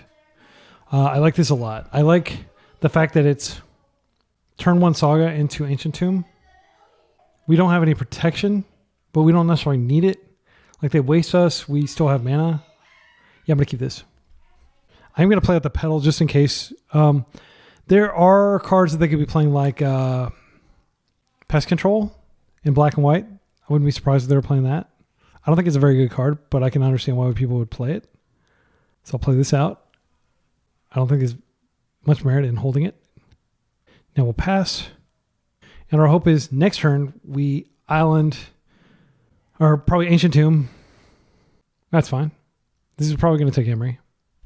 But the way this deck works is the way Saga decks generally work. Black Saga Storm, Painter, Moonstompy, like all these decks. You're trying to stop the main thing they do, and then they sneakily kill you with the Urza Saga constructs. They could have Wrath of the Skies. That's another card that you wouldn't think would be good when you're playing a bunch of like weenie creatures and stuff. But Wrath for 0 is pretty good. And it will devastate our deck. So we definitely want to get Rebuke online before we... They probably take Emery here. But Emery's not actually the threat. I think Rebuke is the real threat. Yeah, they took the Rebuke. Okay. So they identified that that is probably the strongest card in our hand. Because we're going to be in Saga Construct land for a few turns. That's a good rip. So I'm going to play this out. I'm going to play this out. And then I could Emery and then I could get her right back. That's pretty good. I'm just going to use this as a game piece. Yeah, I'm going to do this. Okay, and we got Painter's Servant and Grindstone in the yard. That's freaking phenomenal. So we are hitting them on 2 angles. Douthy's fine. There's definitely a temptation to just, dismember. So we can dismember this now, and then I think it's fine for it to go into the graveyard, or to go into exile, and then I will dismember this probably. Do I care enough to dismember it? Maybe not. So I am going to create a dude. Then I'm going to search. So we have a Grindstone in there. I don't know that we need the Grindstone to win. I think I'm actually just going to get the Lava Spur Boots and start hitting them really hard in the face. Let's go ahead and play this out. Let's get Lotus Petal. They're about to take a ton of damage. We could go ahead and Thought Cast here, but it's just too appetizing to just hit them for a ton of mana, and I don't want to whiff and have to eat this and deal less damage. I'll save that for later. If they have Snuff Out, this is the time to use it. 11 damage inbound, and they have a lot of problems to deal with here. But it's something like Pest Control largely solves. It's tempting to go ahead and Thoughtcast here while we can. I'm going to do it. Because they're like so dead, and I wouldn't mind ripping like a Force. And also doing this before they have Bowmasters online. All right, these cards aren't great, but it would have taken us a while to draw through them anyway, so. They don't have a blocker. They can't block at all. They could play like a Baragoi if that would keep them alive for a time, but Dismember is going to snuff that. I think, okay, 3 mana. Okay, they are Wrathing. Oh, Clarion Conqueror. That doesn't save them, though. It's a good card. I'll leave this intact. Do they have anything in the Void worth activating? Let's take a look. What's in the Void? They have an Urza's Saga, a Lotus Petal. Yeah, I don't think any of those are going to do it. I think they should have probably attacked. I'm not sure. Okay, Sink into Super also answers it. I can't tap this. So if we just kill this. Here's what I'm going to do. Just kill it. Oh, they can fire back. Yeah. So I think I just want to hit like this. Oh, I can put something into play. Let's do that. Oh, I can't activate creature abilities as well. They actually, no. Yeah. I'm just going to come in for a hit, and they're going to have to sack this. And then after that dies, then I can put the painter in. Solitude. I think Solitude hitting one of them doesn't end it. Yeah, that's fine. They're exiling this one because they can't exile the big one. That's fine. It dies. Again, I feel like we're like I've totally won this one. It's just we have to win it. You know what I'm saying? This should be able to kill there. It's not a force block. They could just ignore it and go to 1. Okay. They opted to ignore it and go to 1. Was there anything different I could have done? If I play the Tommy will potentially create clues, even though I can't crack them and make this bigger. I'm going to go ahead and play the Tommy out. Because they're at 1, and this is a flyer with Lava Spur Boots out, so they'll die to that if we remove this.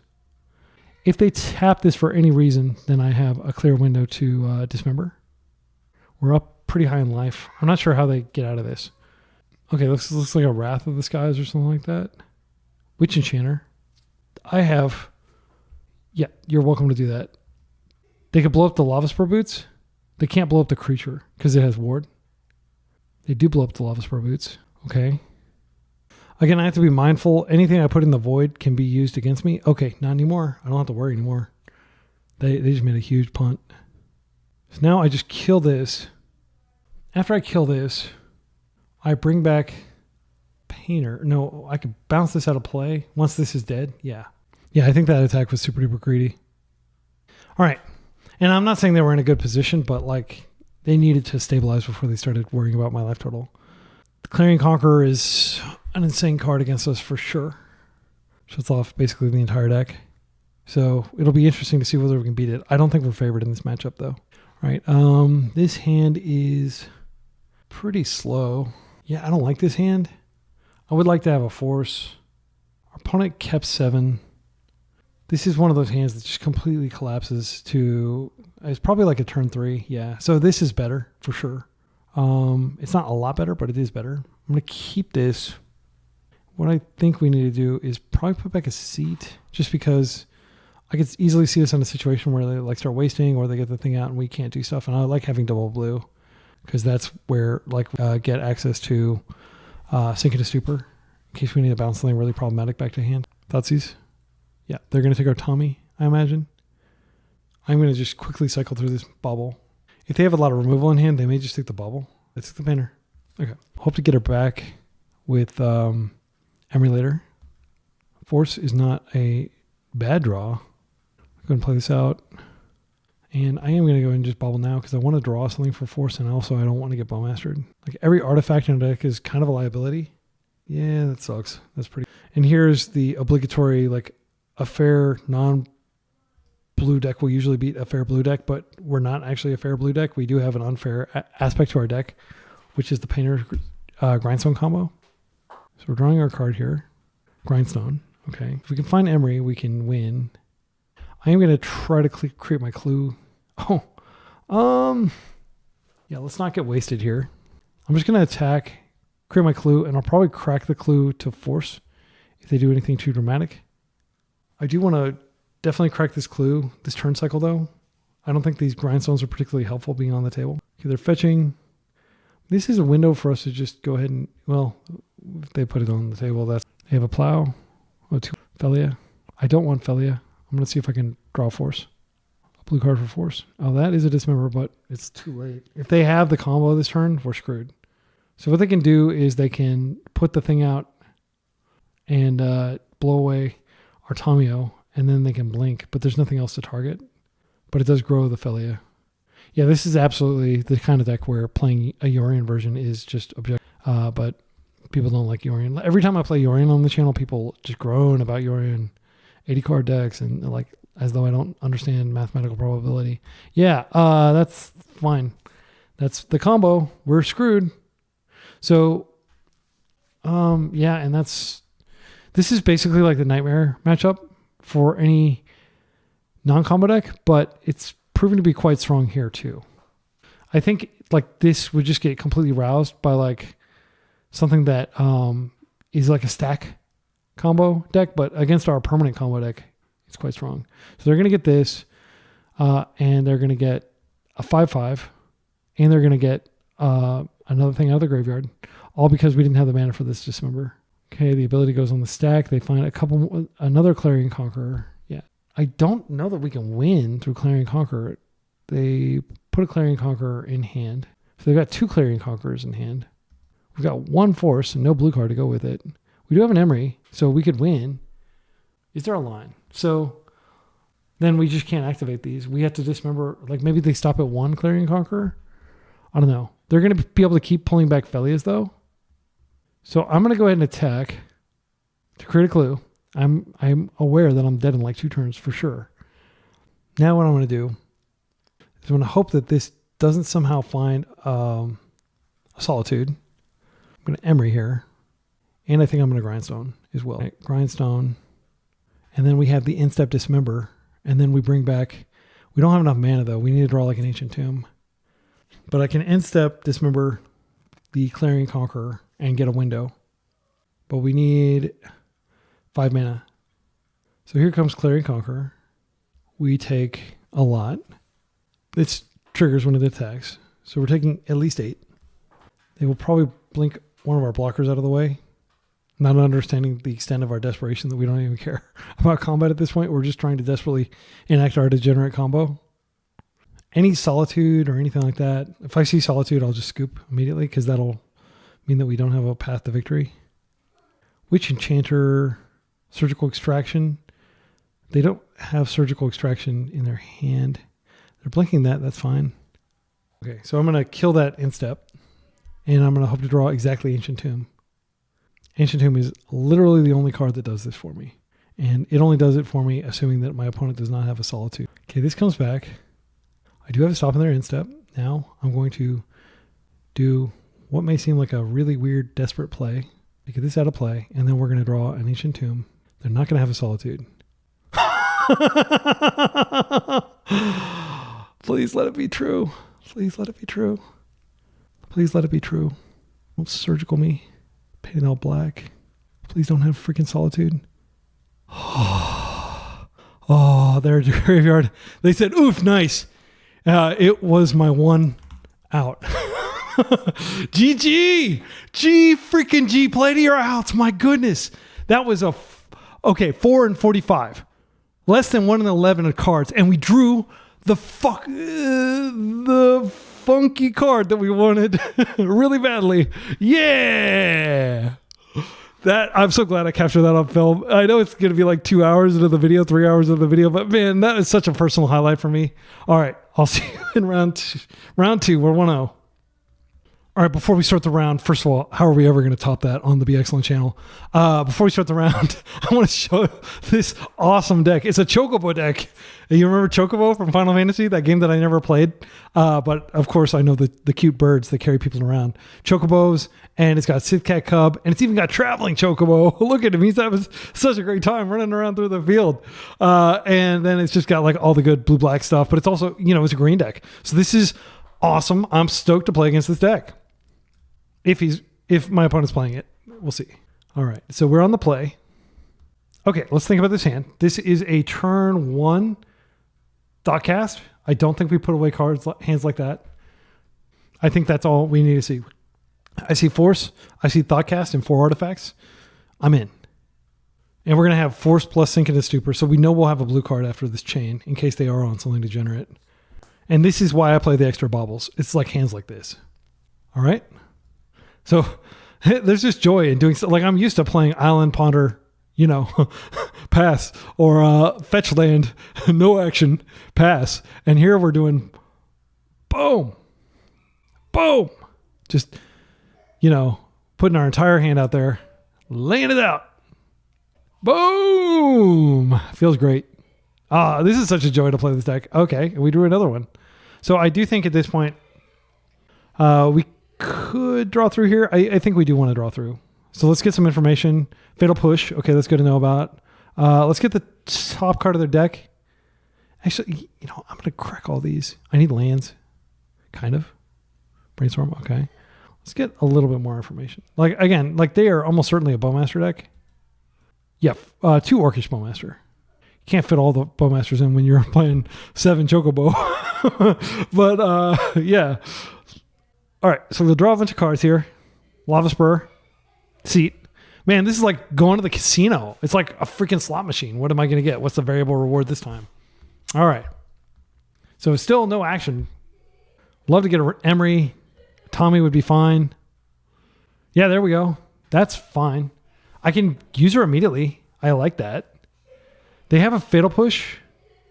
They will almost certainly will just push her. I could force... I think it's actually worth forcing to keep her alive.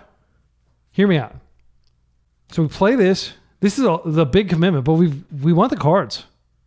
So let's go ahead and do this.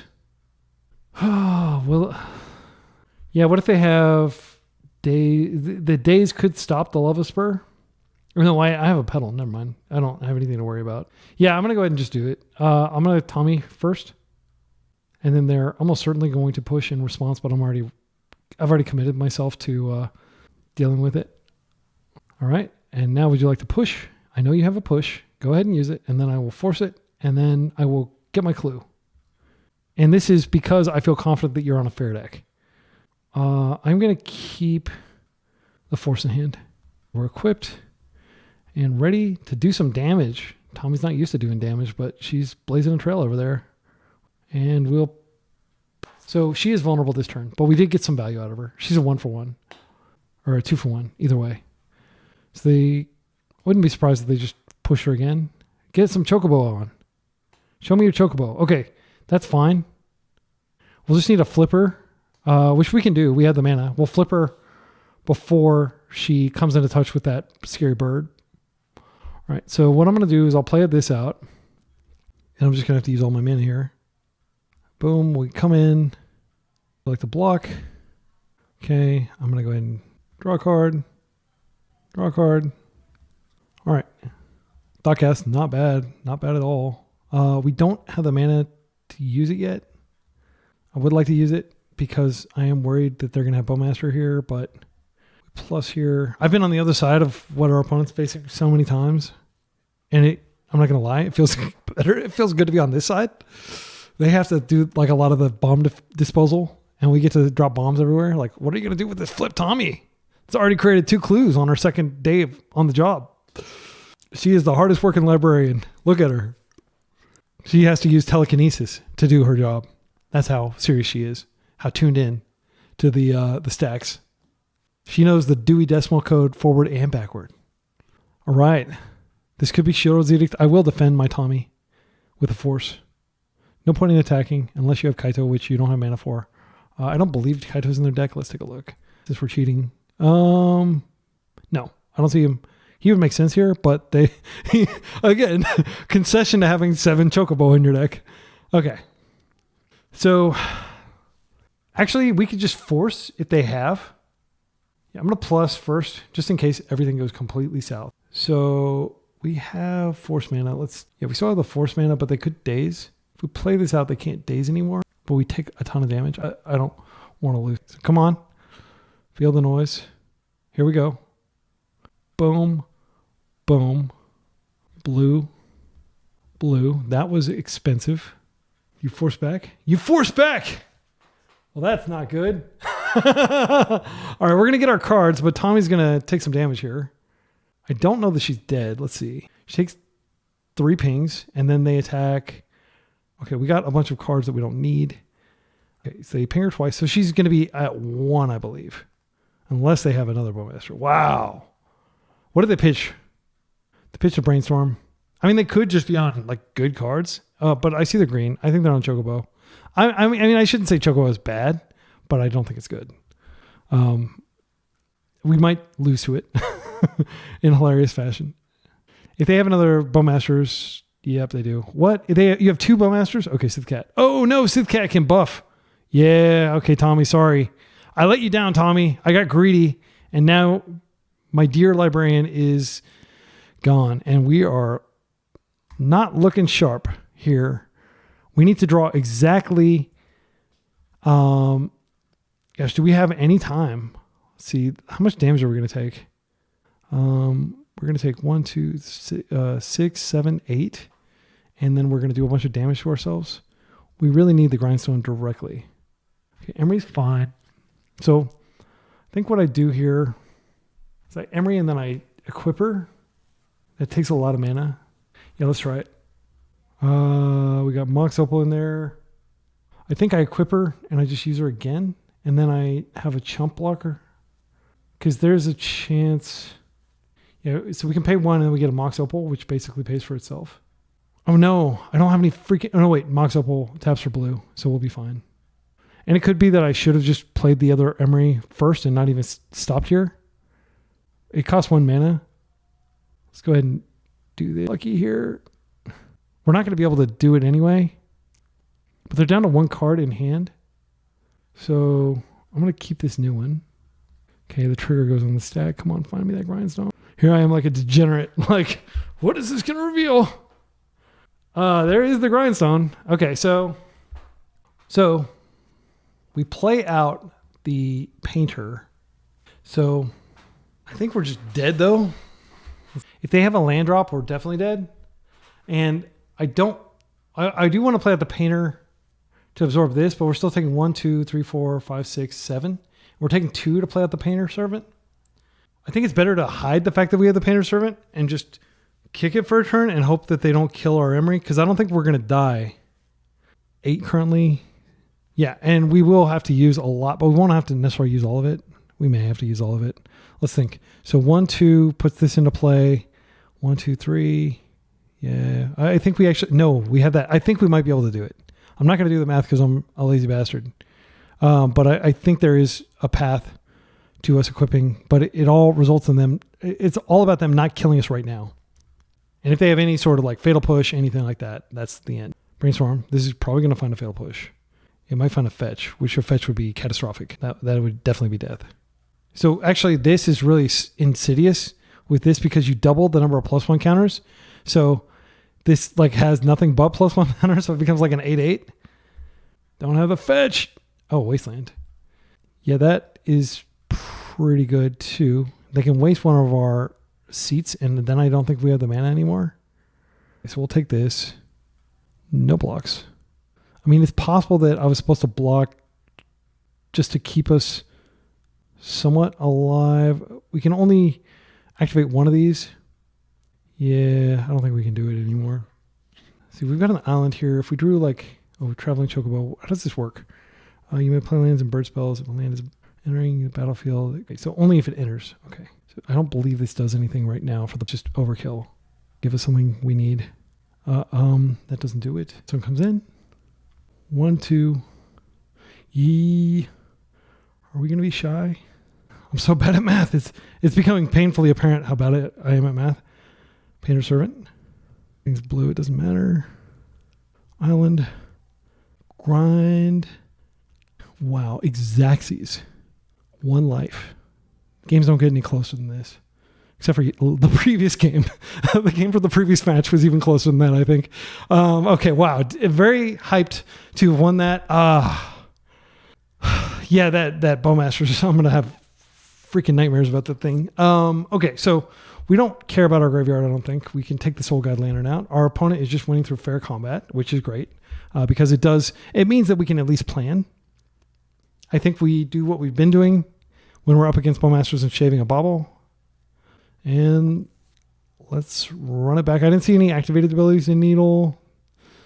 Likely sideboard options include Tear Asunder, which is a very cool card I haven't seen in a long time.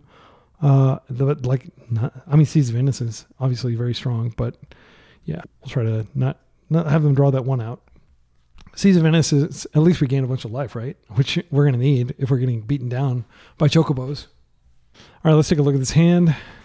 It's very similar to the previous hand in that we've got lots of yeah, I think we can turn 1 Thoughtcast again. I'm going to do it. We have Rebuke if they daze. I'll keep it because it's basically like keeping an 8-card hand. That's my reasoning here. Even if it doesn't have the combo, it seems fine.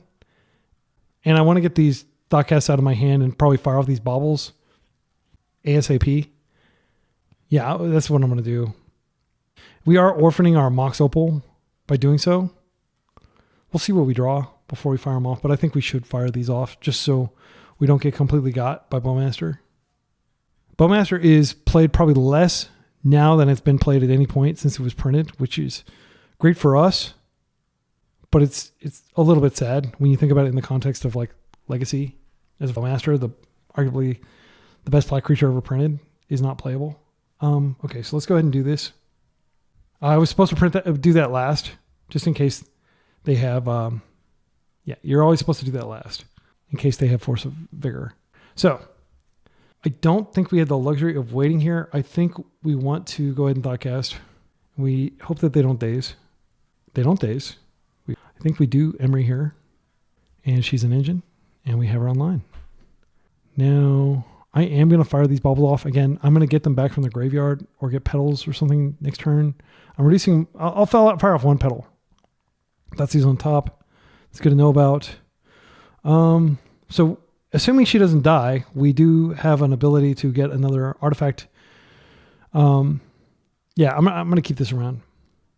So if they thought this is not that big of a deal, what will be a big deal? Oh, Sink in the Stupor. Yeah, I think that's probably just going to get pitched to Force. I think it's the weakest card in our hand, but it's not going to matter because the Thoughtseize is coming down now. This could be, oh, there's the Thoughtseize. That's fine. They may take Tomio because it's yet another engine card. They do take Tomio. If it'll push, I'm going to protect her. Yeah, I'm going to protect her because she's good for a lot of cards if she stays. If they daze, it sucks. They didn't daze earlier, though. They force back. Okay, well, we're near Hellbent together. I'm in a worse situation than they are because they probably have a lot of really good cards they're drawing to. I don't. I should have probably fired out the bubble. Let's see. Okay, Dismember. Okay, so we at least have Rebuke up. And I will Rebuke basically whatever they put on the stack here. I'm just going to Rebuke it. Like anything that we can do to slow them down at this point. Rebuke's kind of a liability because you have to keep like a bunch of mana up for it. It's not like a force effect. Okay, and we have to wait. And I still don't feel comfortable cracking that because I need this mana. Lava Spur is great. Now we're a little bit closer to having Like Opal's on by itself now, so we can dismember this turn if we need to. It's also worth noting that like if we really needed to dismember something, and we need to keep the life, we can tap this for black. There's a Sith Cat. Let's see if they want to trigger it. They do trigger it. That's fine by me. I'm going to be mana efficient and just get rid of it. Like I am fully aware that they could have other stuff, but like I just don't want this card out there. Like Collector Oof or something like that would be a disaster. I do want to draw into action. I'm going to crack. I might regret it. Force of Will revealed. Okay, that's a good card for them to have because it's like a 2-for-1 type card. Okay, give me another card. Good one. All right, that's not bad. All right, so we're just going to chill. We got another Dismember. It's painful to cast. They're drawing Force. Okay, they have no plays. This is great. So we can assume that our next play is probably going to get forced. Unless it's this, but unfortunately they do have Wasteland. But, I mean, I'm not going to hold it. Yeah, and maybe there's a world in which that, matters. They do have the Traveling Chocobo, which doubles the triggers. Okay, I'm going to just kill this. I'll kill it later. There's no reason to kill it right now. Wait, there is, because they have... I wish I could tap this for black. I'm going to pay a lot of life here. Yeah, because they would have drawn, they would have potentially forced that. And if I draw like a card draw spell, I'm going to want to use it. And you may be saying, well, you could have aimed that at a lot of things like the Sith Cut. And I absolutely could have. But I wanted to go for the one that I knew was on the table. If that makes, I don't know that the Sith Cat is coming. I know that Bowmasters is going to be a pain. Let's go ahead and throw this out there. And then we can equip him. Let's paint everything black just in case they do have... Yeah, I don't want to turn on their Force that we know is in their hand. This guy here, they're at 9. I'm just going to hang back and block. And we're just trying to buy time until we find... Okay, land draw. It's pretty good. So their hand is Force, but they are going to be able to hit me for a lot here. I think I'm dead, next turn. We really need to draw... we can't just draw Grindstone. We need to draw something else. 4. Oh, okay, it's not that bad. So we will take 4. We're not dead. We know they don't have the ability to force. So this is the turn to draw Grindstone, and then we wait a turn, and then we grind them out. Force, not a good rip. I think that's probably game, unfortunately. I'm just going to hang back. If they have anything. Did they bin? They topped, so I think they have another fetch land. And this has haste, so yeah, fetch land does it. Fatal Push also does it. Yeah, good game. We're not going to... Okay, so I don't regret how we played that game. They had a lot of answers. We didn't draw the combo, but my assumption is we were still correct to keep hands that turn 1 do all those things we did. We did a lot. We got a lot done that first turn. I'm not sure exactly where it fell apart, frankly. I will note that it's entirely possible that if we were playing the One Ring, which I didn't want to play because I don't like the card, but if we were playing it, we might have been able to navigate out of a situation like that. This is an engine hand. We do have a second land, Instinct into Stupor. We have a redundant Emery we can pitch. I just want to get this Tomio out and hope they don't have a Fatal Push. They don't always have Fatal Push. And I think that it's fine for us to try to outdraw them in the short term if we're drawing to this hand is serviceable, in my opinion. I'll just hold back for now. The fact that we have the Mox Opal, we can't use it. Thoughtseize would be pretty brutal. I don't want to have to protect her. Yeah, I think I just let her go. Because I'm going to Emery next turn. We'll take our 1-for-1. Emery is going to do some good work for us, I think. Yeah, there we go. There's the bauble we need. I'll play the bauble out. Play the opal out. Now I can Emery for 1 mana, and I can keep the Sink into Super. I don't think... They're not going to be able to daze here. If they force here, that's fine. I will just try to Emery again next turn. Brainstorm enters the... Yeah, I'm not in a hurry. We're getting good exchanges. Maybe I'm thinking too much like a control player. Now they can take our Emery. That sucks. Yeah, I'm not going to force this. Maybe I should force it. Right, I am going to bobble here. I don't want to keep this up. It's not worth keeping up. Yeah, maybe we should keep it up. They've been a Chocobo. This is a cute one. The little hand-sized one. How that... Yeah, just imagine how big and scary that looks after a few lands have hit the table. They're at 3 cards. They're binning Chocobos. They must have something better in hand to attack. So I do feel like we're under some degree. Let's think about this. So what is the best thing we could potentially rip? mean, it'd probably just be, yeah, even if we rip, what's it called? We can't use it. I think we just hold. I don't want to use this yet. Okay, that's actually one of the best things we could rip, for sure. So now, next turn, I can just play the sink, and we can use it. We just have to hope that they don't have a Wasteland, too. I mean, so far, they've answered everything we've done. They have to run out of answers eventually. Okay, they don't have anything. Wow. They have Bowmaster. That's what they have. And I'm not going to get greedy. I'm not going to... Okay, Thoughtcast. That would be playing into Bowmaster. That's a good example of how you play into Bowmaster. Okay, so let's play this out. We are going to pay the life. I'll hit the right key. And now we have Constructs online, which is one of the ways we can win. I will just force... I won't force the Bowmaster because I don't care about it, but I'll force stuff that might interact with this. Yeah, I don't think we force this because we're going to like completely outclass it. They don't have good attacks here. If they do have a Wasteland now, like if they drew one here, that's bad. I think this is the force because this gets out of hand quickly. They may have been holding lands specifically for this. There. Yeah, I got them. Okay, well, I'm glad that I think that was a disciplined play on my part. So I'll pat myself there on the back. And if that sounds too awkward, deal with it. All right, so we're going to go get our Lava Spore Boots, and we're going to hit them hard. We're an Ancient Tomb here, which is pretty good for equipping Lava Spore Boots. We're just going to go full aggro mode and hope that they do not have Dress Down or Pernicious Deed or anything like that in their deck, which, you know, if they have it, the game's just... We don't actually need to play out this Ancient Tomb, but I think I will. Yeah, it's definitely Lava Spore here. We're going to go max damage. I'll play that out. Up here. We're in for some damage. They're at 6. That's great. Again, Dress Down or Pernicious Deed, and the game's over. It's just the terms of playing this type of... It's like your opponents do have hammers like that. When you go up against combo decks that don't interact with you, you can interact, but they can't. It feels great. When you go up against decks that their whole raison d'etre is reacting, then you're screwed. Oh, they don't... Wow. Okay. I guess they figured they weren't going to block there, so...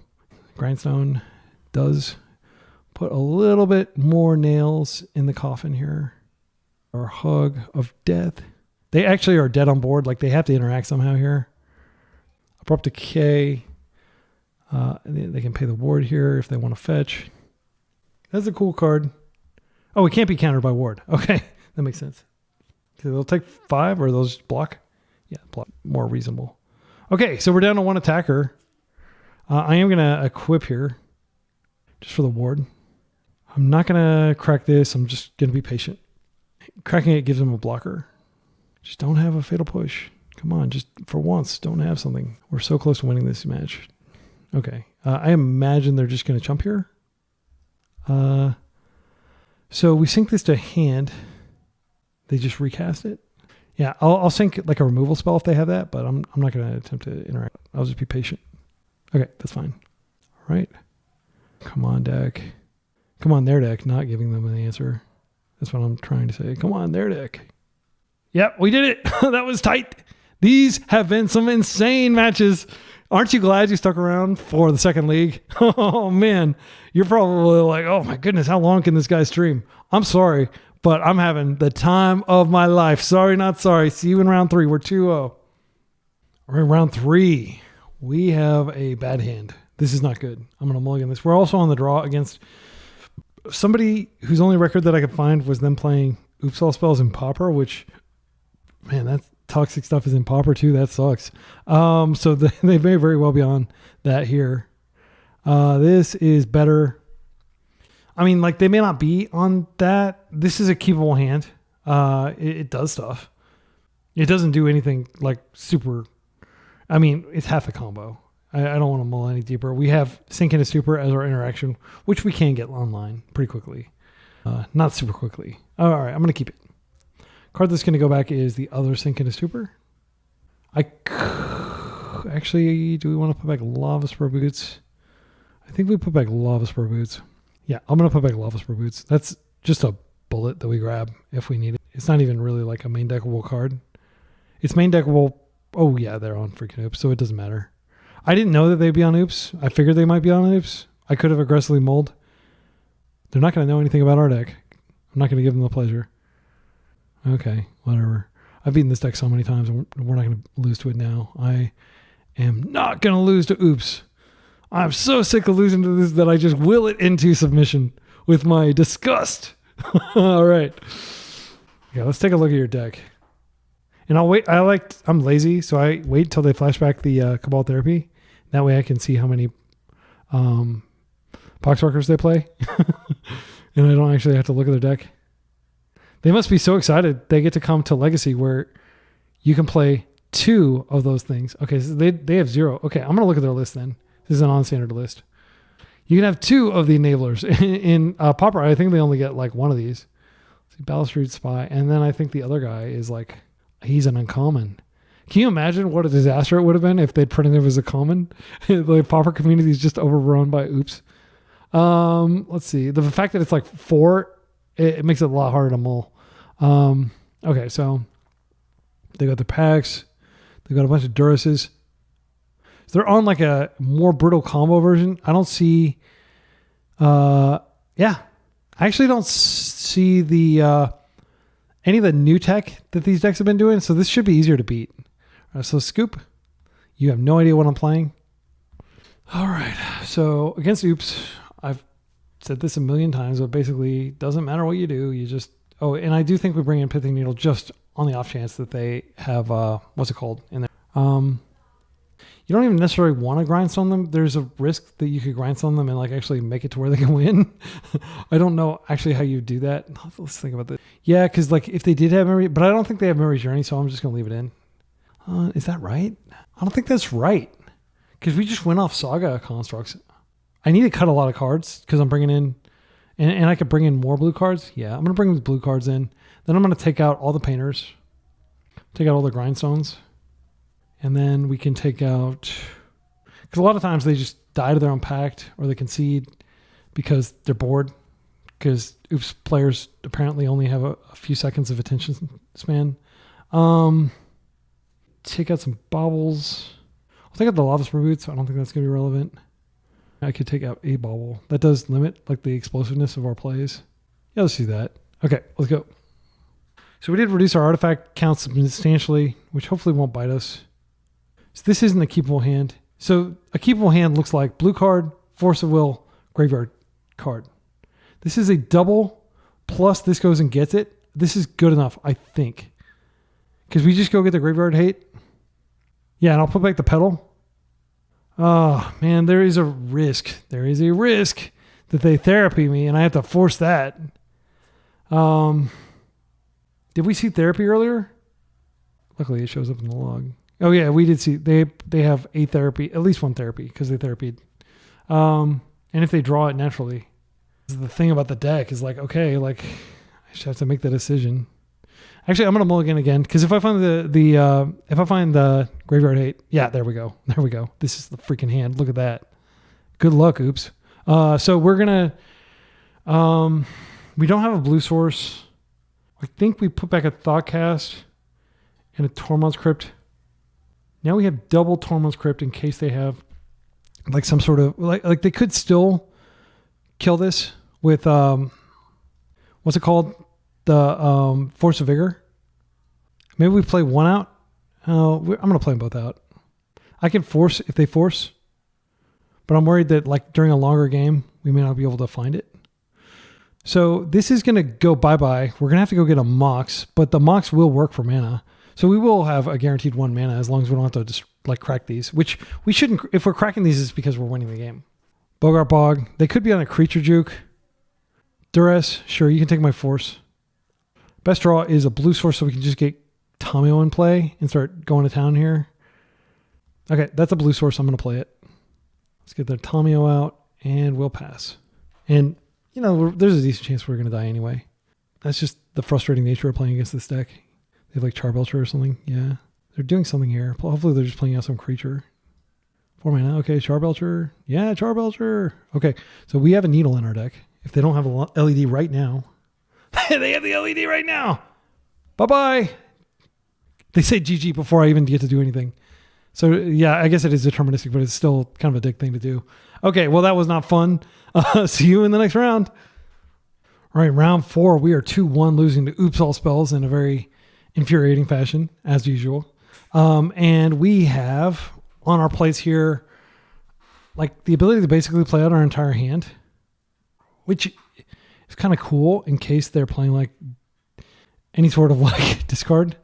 I think what they're probably playing is this card, which is a cool brew that is like a bunch of green stuff, including Collector Roof and Endurance, and Green Sun Zeniths.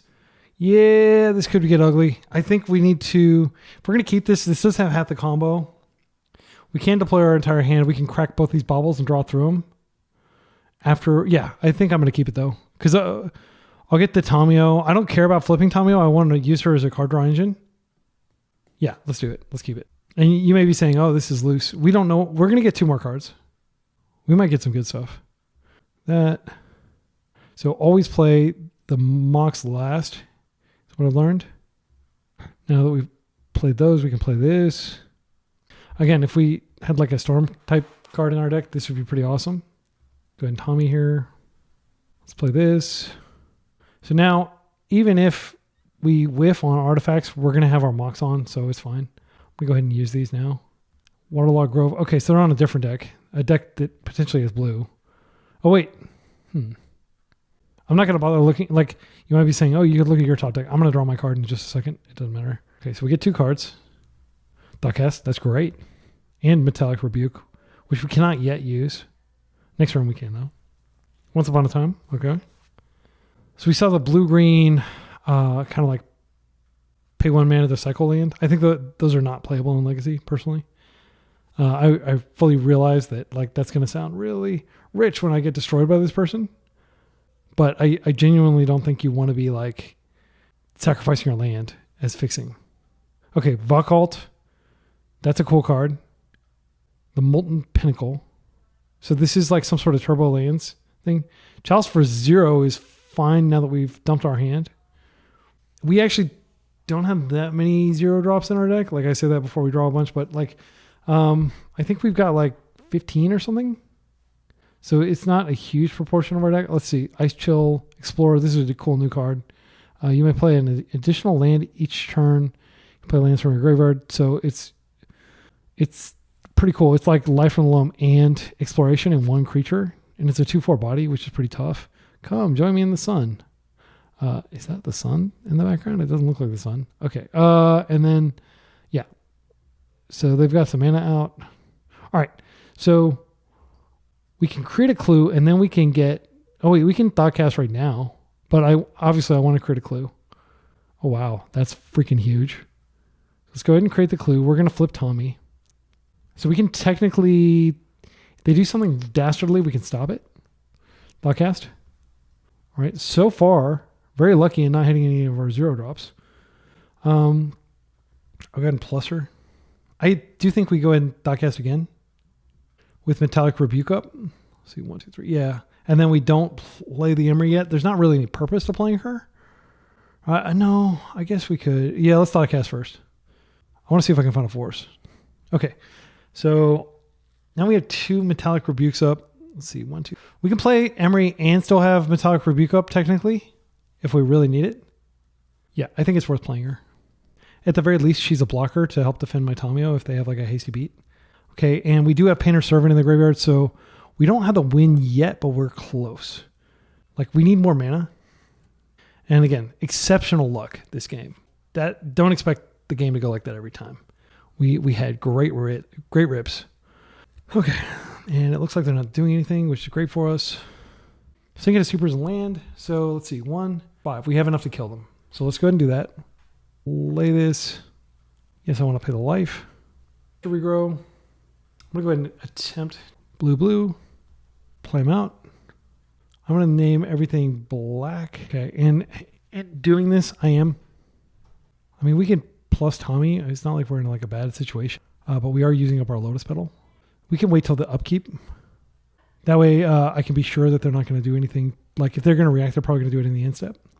Okay, and now in the upkeep, now they can no longer cast. Let's see if they have anything in here that would disrupt this. Okay, we got it. Wow, that felt insane.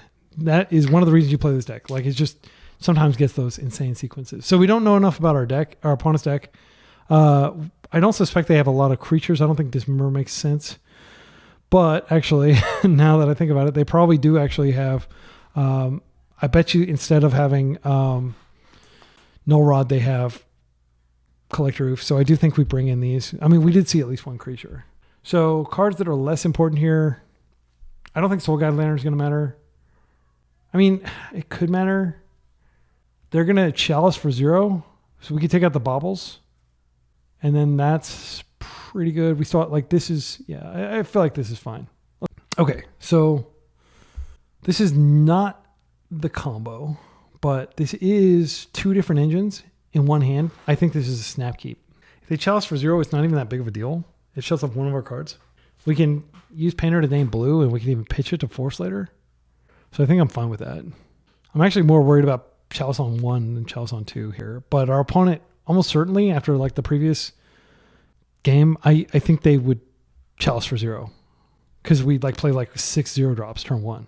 And now they get a chance to be able to play. If they're playing Chalice, I presume they're playing Ancient Tomb. But they are playing Mox Diamond.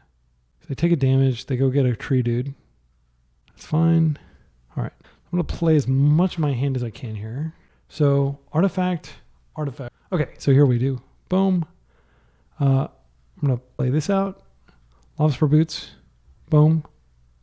Now I can play this out. And I can use this to cast Emery. I don't have the mana to make Emery hasty. See what we get in the yard. Mox Opal. We don't need... These are all duds, actually. We don't have anything we can crack. So this Emery is kind of actually pretty meh. Like, doesn't really do anything. But that's fine. I haven't seen an LED come out of a Oops All Spells deck. Maybe Error. That was uniquely aggressive Oops All Spells deck. Sorry, I'm just trying to process it. Okay, Mox Diamond. Wasteland to the yard. Okay, there's Ancient Tomb. They're going to be dropping a big guy. Wow, that's a lot of mana. 5 mana in the pool. Green Sun Zenith, X equals 4. This is probably Questing Beast, but it might be something worse. This is that Explorer guy. Okay, Wasteland. They can play Wasteland from their graveyard. They have a second Wasteland, so they can waste us twice from their graveyard every turn. That's pretty terrifying.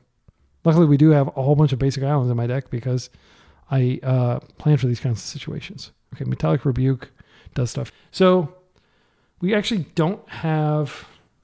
This doesn't tap yet, so we can't play the Painter yet. So what I'm going to do, I'm going to play the... Yeah, there's no artifacts I can put in play. So I'll play the Tommy. I think that's better than doing nothing here and just trying to rebuke them. I'll just chill. This again, she's probably not going to do anything. But if they do somehow manage to kill our Painter Servant, she could bring them back. Next turn we attack, then suddenly our Opal's on, and we can play the Painter Servant. Wait, when a land you control enters mill a card. Okay, wow, this has another line of text that I didn't notice. I just wasn't paying attention. Yeah, I thought they were going to go get Collector Roof, which would have been like way more devastating than this. So I'm happy that they didn't do that. Okay, they've got lots of Wastelands in play. I get it. I'm never going to kill you with the Saga Plan. They milled another land. They could still put Collector Roof in. There's nothing stopping them. Dryad. Okay, you may play additional lands each turn. Lands you control or every base. Oh, wow. Oh, this is such a cool deck. Oh my goodness, I'm glad I'm dying in a cool way instead of just dying to freaking Belcher. Okay, there's the Force of Vigor. Thank goodness they've been that. They can't play cards from their graveyard, just lands. Additional lands. So they can play 3 lands a turn. They can play it from their graveyard. And whenever they play a land, they get to mill. Oh no, Quantum Riddler! That's a very cool card. So they're just, are they warping it? Oh, they get to draw extra cards. Dismember. So we're never going to get Tommy going. Yeah, I think we've lost for him. That's fine. I mean, we could try for Tommy again, but they're just going to get so much card advantage off this. When this enters, draw a card. Well, wait, did they warp it? They did warp it. Okay. So they're going to get that trigger all over again next turn. That's pretty good. We've got Petal. I think we Tommy here and then it's Servant and then we could just bring it right back. I think that's... We could try to counter something. Yeah, we bring this back and I think we have enough stuff. So let's go ahead and do like this. Blue. Painter. Paint everything blue, just in case I draw a force later. I mean, they could have force in their deck. Did we see force in their deck? I'm going to choose black. Maybe that's incorrect. Okay, now go ahead and do this. Pachow! Oops, blue. I was just stunned by the impressive black frame on that deck. On that card. That comes in. Now we play it out. And now we do have Metallic Rebuke if we absolutely need it, but it will cost us the pedal. But we'll just bring the pedal back. So, assuming they don't find removal, the fact that we're playing an island is absolutely saving us. So again, I just want to endorse, like, you should be playing 4 islands. The decks that are not playing 4 islands are greedy, and they deserve to be destroyed by decks like this that we're playing against.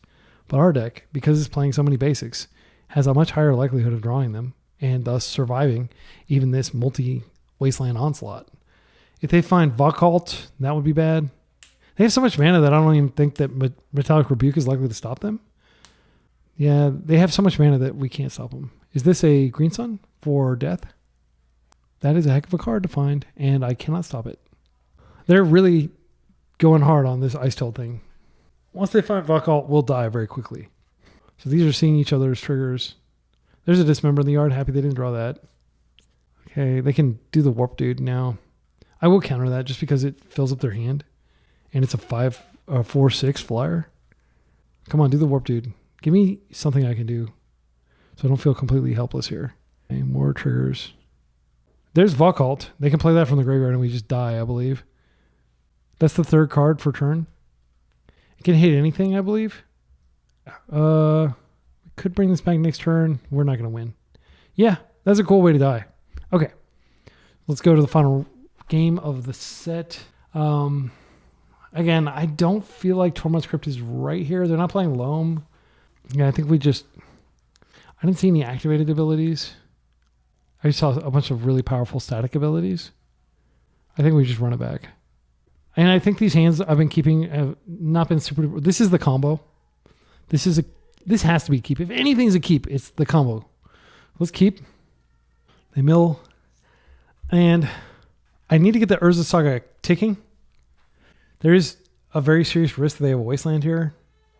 It's a chance I'm going to take because I need to get this. Like, we need to kill them quickly. They have so much inevitability if the game goes. We'll play this out. Hopefully they don't, like, Shadow Realm us with a Force of Vigor. They're up to 7. They did mull, so there's that. Waterlog Grove, tap. Green Sun for a Dryad Arbor. Love it. You are fine taking that slow approach. I am trying to move very quickly here. Okay, Lotus Petal. That's another card that we can play here. Play this. So options. Currently, yeah, I love it how you, like, I can be lazy. In paper, I'd have to counter everything out, but, like, I'll be lazy. So I do want to get my dude on the table. Hopefully they don't kill him. I'm going to name blue. I don't think they're playing Force of Will. They're playing way too many green cards for them to be playing Force of Will as well. Now, we should be able to do this for 1 mana. Draw Force. Oh, that's nice if they somehow waste that. But we are not doing anything this turn. Please don't kill this, because this is the piece that's brittle. The other stuff is fine. Finds don't kill before I get doomed. They have a very strong deck against us, I think. I don't know that it's unfavorable, but it, like... And they could, of course, just grab... I don't know why they didn't grab it previously. Maybe they're not playing it, but they could stock up like there is a tomorrow, because there is not. This is what preppers and people who actually believe in tomorrow do. This is what, Doomer combo players do. If they find it, it's so backbreaking. If they find Force of Vigor, that's what they need here. They have to wait till my turn. But I'm not going to be able to do anything about it, even if they find it. I can rebuild with Tommy, but I don't think that's going to be enough. Odds of them not finding it are pretty low. This is the upkeep. This is the Force of Vigor. Devastating! Absolutely devastating. I can't do anything in the upkeep. Okay, the card that they pitched there was another Dryad Arbor. Okay, so I think what we do, we just create a clue immediately. Pretty decent. And we get to do a damage too, which, surprisingly, they do a decent amount of damage to themselves. Every time they tap these, they're doing... So this might be consequential. They got 4 cards in the grip. Plenty of mana to enact their nefarious anti-blue painter agenda. I'm being smeared. The painter player. Sorry, I was just trying to pun like smear paint. Okay, so yeah, I mean this combos with Volcult if they have it. They just nail and destroy everything. Wow, so much mana. So much mana. My goodness. Another stock up. Sure. Let's go find another Force of Vigor. I don't mind too much. I didn't really want to win that badly. They do see a lot of cards. Like, I'll give their deck that much. Like, this is a really cool brew. And I just want to shout out Andy Fernandez for brewing and experimenting when people are just doing Entomb Reanimator, Entomb Reanimate. I don't think that their deck would do well against that, but I'm happy to see that they're trying. And it looks like they're doing well against us. So, Bobble, I mean, I think we fired off. We don't have the mana to flip her. It's possible we rip like... I'm going to go ahead and do this now. If we rip Ancient Tomb. Oh, actually, that does it. Do we want to flip her? Or do we want to keep creating clues? I think we want to flip her. So they don't have the ability to do a lot of damage to us. Let's see what they're drawing. Yeah, another island. That's fine with me. I'm going to keep the non-basics in my hand here. We're going to come for a hug. Show me the combo. All right, we got it. Combo. And this will hopefully distract them for a turn cycle. We're not going to have enough mana to both deploy the combo and use it. Okay, double grindstone. Unfortunately, the mana intensive part is putting the painter out. So we're not going to be able to just like slow roll the painter. So much damage. Look at that. They're at 8. What are you doing over there? Insect dude. Green sun for... Yep, the insect dude. Insect scout. So cool, mantises. If you didn't know the menacing romantic life of a insect scout, you might find this adorable. Of a praying mantis, rather. This mantis has... It looks like it's got kind of like a Metroid arm. Stock up. Okay. We can regrow a Thoughtcast here. That's mana we don't really have. I want to find a force. They're going to waste us here. Yeah. They're digging. They're so low in life. Like, I feel like we could just beat them down if we've... But what are we... We're not going to beat them with Pinterman. Okay, they cut us off a land. Knock a loyalty off of Tomio. So if we do decide to minus her... I don't think we minus her. I think they can just play that Wasteland from the yard. So this is a one-shot. I think I actually want to hold it for next turn, just in case I need it. I'm going to draw a card. Ooh, Riddler. Yes, that's bad news. Very much bad news. So if we just play the Grindstone and the Painter, then next turn we draw a land, we can win. If we play the Painter and we hold this, then it doesn't matter if we draw a land next turn, we still can't win. We have to play both. I want to do it. No guts, no glory. And just in case they're playing Snuff Out because they seem so negligent with their life total, I am going to name black here. They seem like precisely the kind of person that would be playing Snuff Out, given how much damage they've done to themselves. All right. So now they like know that they have to go all out here. Fetch to 7. Surveil. Bin yet another card. They are getting some mad selection. They bin the... wait, that Quantum Riddler should have been shuffled away. Okay, it just ended up being on the top again. Bin a consign. All right. That doesn't stop us. We drew a force. If only I'd named blue. Maybe my little joke about, like, man, what if this costs us the game? Okay. We just need any land. And we need for them to not do anything here. Because I stupidly named black instead of blue. Yeah, I mean, I guess I'd forgotten that I had the bobble trigger going on. I'm not going to come up with any excuses. Like, it was just a punt. And it might cost us. They're going deep on the life total here. Force of Vigor. So sad. We could have stopped that. I totally could have stopped that. Damn. And now we're going to bleed out to these things. We still have hope. It's just diminishing. Another Wasteland. Another trigger. They're at 7. Tommy's not going to go off anytime soon, but they're not going to be knocking loyalty off her. Like, we're keeping them at bay. We're at a healthy 20 life. But they do have a combo finish in that bar. Yeah, man, I just feel so dumb for naming Painter the way I did. This doesn't help. I need to hold that as a burst of mana. I'm just going to play this Grindstone out. And I'm going to plus, and we're going to pass. So now that we have this burst of mana, I mean, normally that would be good, but now we need 2 bursts of mana because my painter's dead. Yeah, I don't think we're going to win. And I think it all comes down to that punt. Like, you can play like an entire game tightly, and I'm not saying I did play tightly. There's another Ice Tail. Okay, so now they're finally able to actually put enough pressure on Tommy, but they will eventually find one of the things. They're getting so many triggers here. They fetch. There's the Volcult. So now they just start just Volculting our face off. How much damage did we take here? 3? Okay, just 3? That's not that bad. But every land drop, so like they Wooded Foothills, we take another 3. I think we're super duper dead because they can just keep playing. They can play Wasteland from the graveyard, or they can just play this from the graveyard repeatedly and get triggers. I'm just going to F6. But again, I want to acknowledge that it's not guaranteed that I could have won if I had been able to force, but it certainly didn't help. And now I don't think there's any way out because anything we put out there, they'll just Volcult it away. Yeah, we can concede. Yeah. And it could be that maybe they did have other interaction, but I think from now on, I need to quit goofing around with naming colors, and I need to name blue every time, unless, like, I don't think they were playing force. They were clearly playing blue, but we never saw force that entire time. A lot of people splash blue for other reasons. I don't understand. I don't think I've ever played a blue deck that didn't have force in it, but yeah. All right, see you in the final game, the final round of the entire league video, the double league video. Hopefully I can salvage some glory.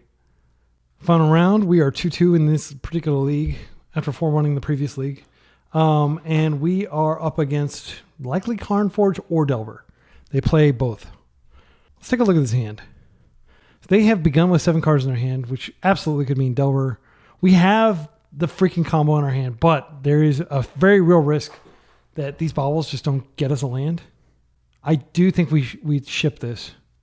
All right, this is a better hand, for sure. I'm going to put back Sink into Stupor. Let's think about this. So 1, 2, 3. So first turn, we play the Mox. We play the Petal. We play the Grindstone. Second turn, we Ancient Tomb, and we can Thoughtcast. We can Thoughtcast more than one time. I think we can put back the Sink. I do want to Thoughtcast to recoup some cards because we did mulligan there. I think Delver's a pretty bad matchup. We are going to be able to bring in those Pyroblasts, though, and paint everything red. Okay. They are not on Delver. Okay, they kept... I think they're disincentivized from countering our Grindstone here. And I am worried... Oh, wait. They can't counter it because we just play with the Petal. If they want a Daze, I'll just play the Petal.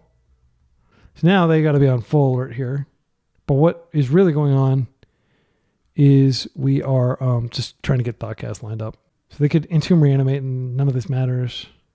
Fetch. Okay. It's not an Entomb deck, hopefully. This could be Take Command or Witherbloom Command. We could be against Beanstalk, which would be fun. Yeah, there's Witherbloom. So I'm just going to let that happen. They get their land back. Yeah, not a lot I can do about it. So we have to hope that we draw an artifact so we can start casting these Thoughtcasts. We don't. I think it's better to take it slow here because we would end up eating our Petal in the process. Yeah, I'm just going to take a couple extra turns. This way Wasteland doesn't affect us. Beanstalk. Okay. This will be an exciting one.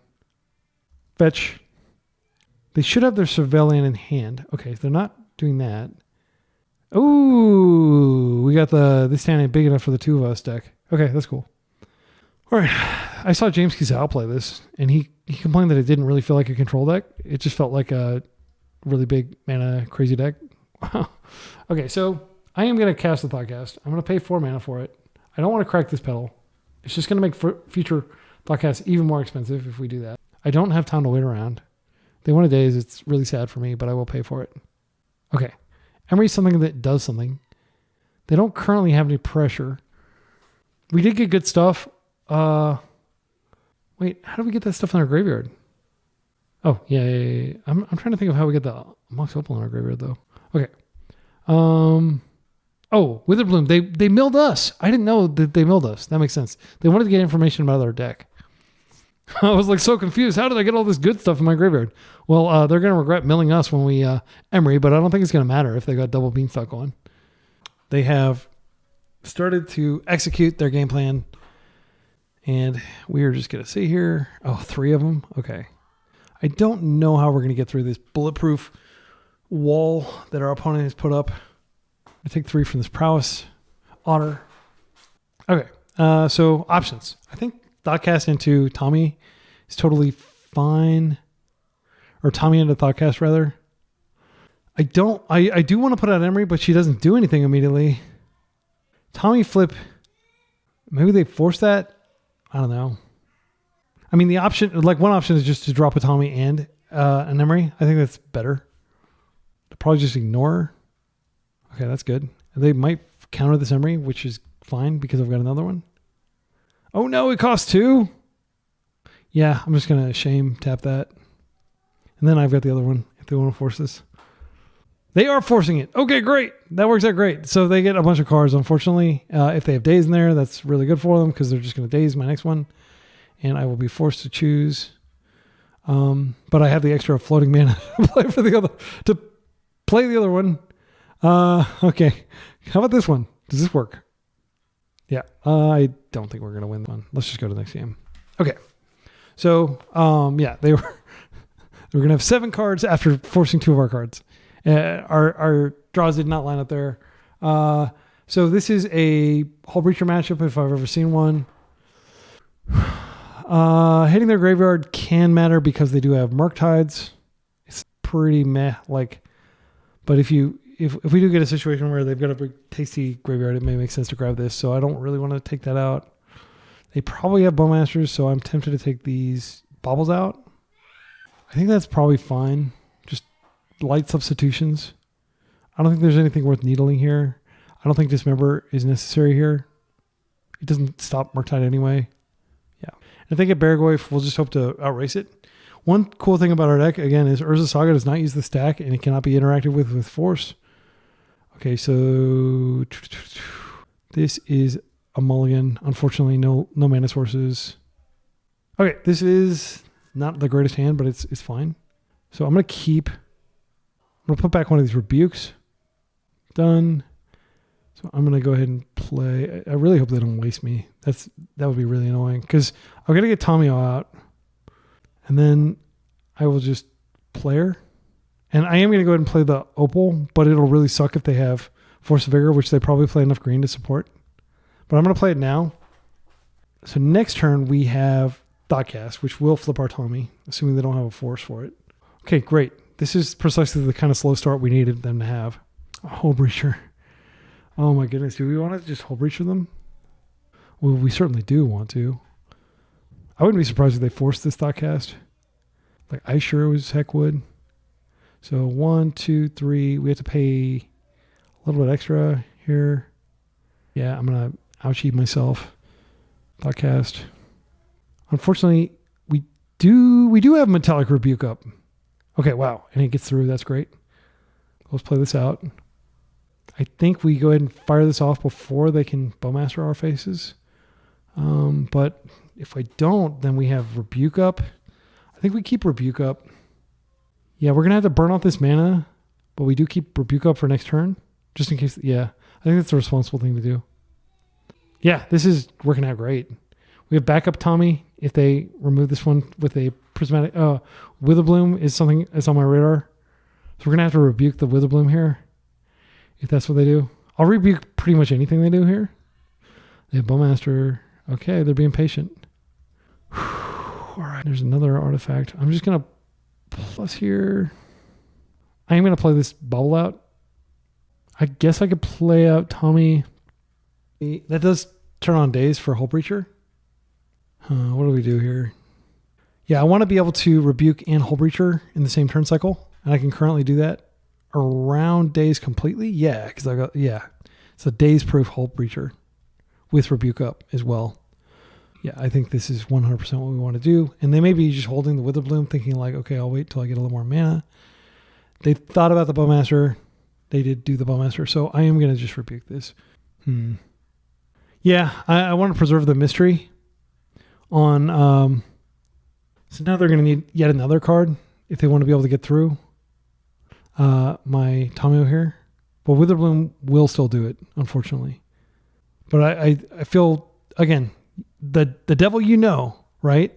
We know that they have that Bowmaster on the stack. We don't know that they have a Witherbloom that can wipe this away. They do have the Witherbloom, though, unfortunately for us. Yeah, that sucks. And maybe I should have cashed in for value, but what would I have been getting back? A Thoughtcast into their likely Bowmaster. Okay, so options.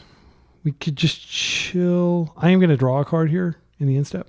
I'll just pay 2 life. I need to get further ahead here.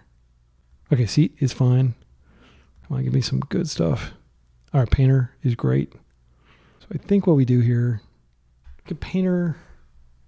Maybe I hold Painter and I just play a Tomio out and take it. We still have Motocraft.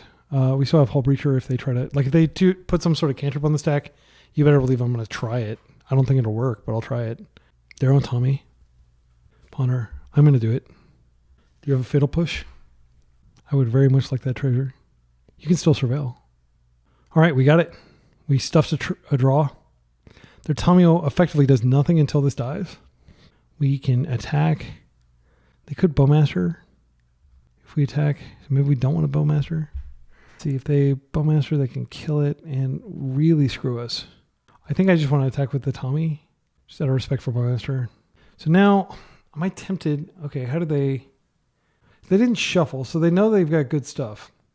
I'm deathly afraid that they have a bomb. It does kill our HULLBREACHER. The simple thing to do is just to crack a clue and see what they do to that. Oh, okay, Lurker. So now I think we do Flipper again. Wait. They could just put Witherbloom on top and get rid of her again. That's no good. I think we Emery here. Yeah, I'm just going to Emery. Okay, that is a Soul Guide Lantern, which is pretty nice because that... But I mean, they're going to go ahead and do that thing right now, probably. They certainly would have done that if we flipped her. But we could flip her and then find, an answer. I think I'm just going to take it really slowly here. I'm super worried about losing this to... a single draw, and they could have killed this with Bowmaster, actually. So they're doing this during their main one. We've shut off a lot of their deck with HULLBREACHER, but I feel confident they're going to get rid of it. Pernicious Deed would be an absolute nightmare here. Collector Oof is a pain for sure, but it's not death. Do I want to crack these? I do. I've got enough art. Okay, well, let's go ahead and crack this one. Oh my goodness, they're going to have access to this next turn. We just barely dodged it. So we'll have a bunch of artifacts that we can't use, unfortunately. But we can put Soul Guide Lantern into play and at least nuke their yard. Other than they cycled that away. That's so lucky for us.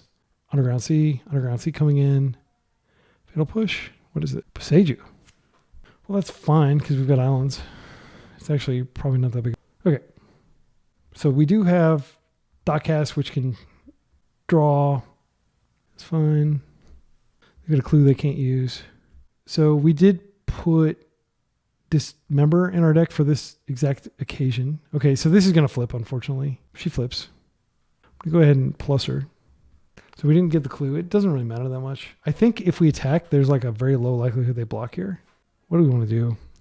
I think we could play this out. If we find an Urza Saga, we want to play that though. I'm going to go ahead and do it. No, I want to keep Rebuke up. I'm going to go ahead and attack. They're low enough in resources that I think they might be desperate enough to trade. No, they're not desperate enough. They don't want to unlock my entire board. That makes sense. Play this. I don't think they have days. They have days they've got me. But I really want to get an Urza Saga into play ASAP. Okay, that's not bad. Play this out. We'll just play this as a card. Name everything black. I know that, but because they're a blue deck, that almost certainly does play Force. I don't want. I think we go ahead and we put just more game pieces on the table here in the form of Soul Guide Lantern. Okay. And we will pass after we cast it, of course. No, wait, we can't cast it. Oh no, I don't have enough mana. Oh, I'm dumb. Okay, sorry, my excellent friends. That was a punt. Okay. Let's see. They're drawing one card per turn. Tommy doesn't do anything. Carpet is fine. Okay, they can come in for an attack. It doesn't matter. I will keep attacking with my HULLBREACHER here. Okay, that's fine. Don't have Kaito, please. Okay, another clue that doesn't do anything. That's fine. Okay, no Kaito. All right, they add a bunch of flower mana. 1 blue mana, punter to not draw a card and give me a treasure. That's fine. These constructs are going to be huge once I get them online. All right, and our opponent is passing the turn. This is good because it gives us a chance to draw a card. Island's a good draw. Lots of good draws here. Sacred Stupor. I think that's worth playing out. And yes, I will pay the life. I'm going to regrow a Thoughtcast, I think, at this point. I'm just going to keep going up north. Now I can play the actual thing that I wanted to play before. Take the graveyard just in case. Let's just get it. Yeah, Soul-Guided Lantern here. Let's play it out. Okay, let's get the Witherbloom out of their yard. It's the scariest thing, I think. All right, my kids have been fighting. So if you hear whining, that's why. All right, I'm going to come in for 2. Let's see if they want to finally trade. I've got so much mana now. My kids are arguing, sorry. Okay, they're getting only 1 card per turn. So this Hullbreacher is doing its job. This is a force, or like a Fatal Push maybe. Barragoyf. I don't want to deal with Barragoyf. I think I'm just going to force him. Because he does break parity. I'll pitch this Redundant Tommy. All right, and I just want to show you that our opponent scooped there. That is a win through Collector Oof. This deck can win through Collector Oof, and that is proof. All right, let's go to the final game of the entire league, of the entire double league video. Dismember definitely comes in. I thought I had it in. I think Lava Spur Boots comes out. Like, I just can't think of a situation where we really needed to aggro them. They've got tons of mana, so it's not like the ward is going to do anything.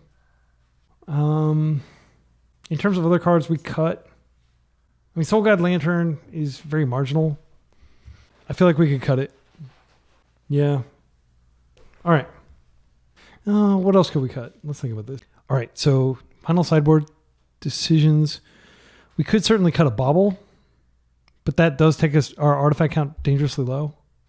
I think we're going to go a little slower here, so I do think that it might be okay to cut a Bauble instead of cutting the Soul God Lantern.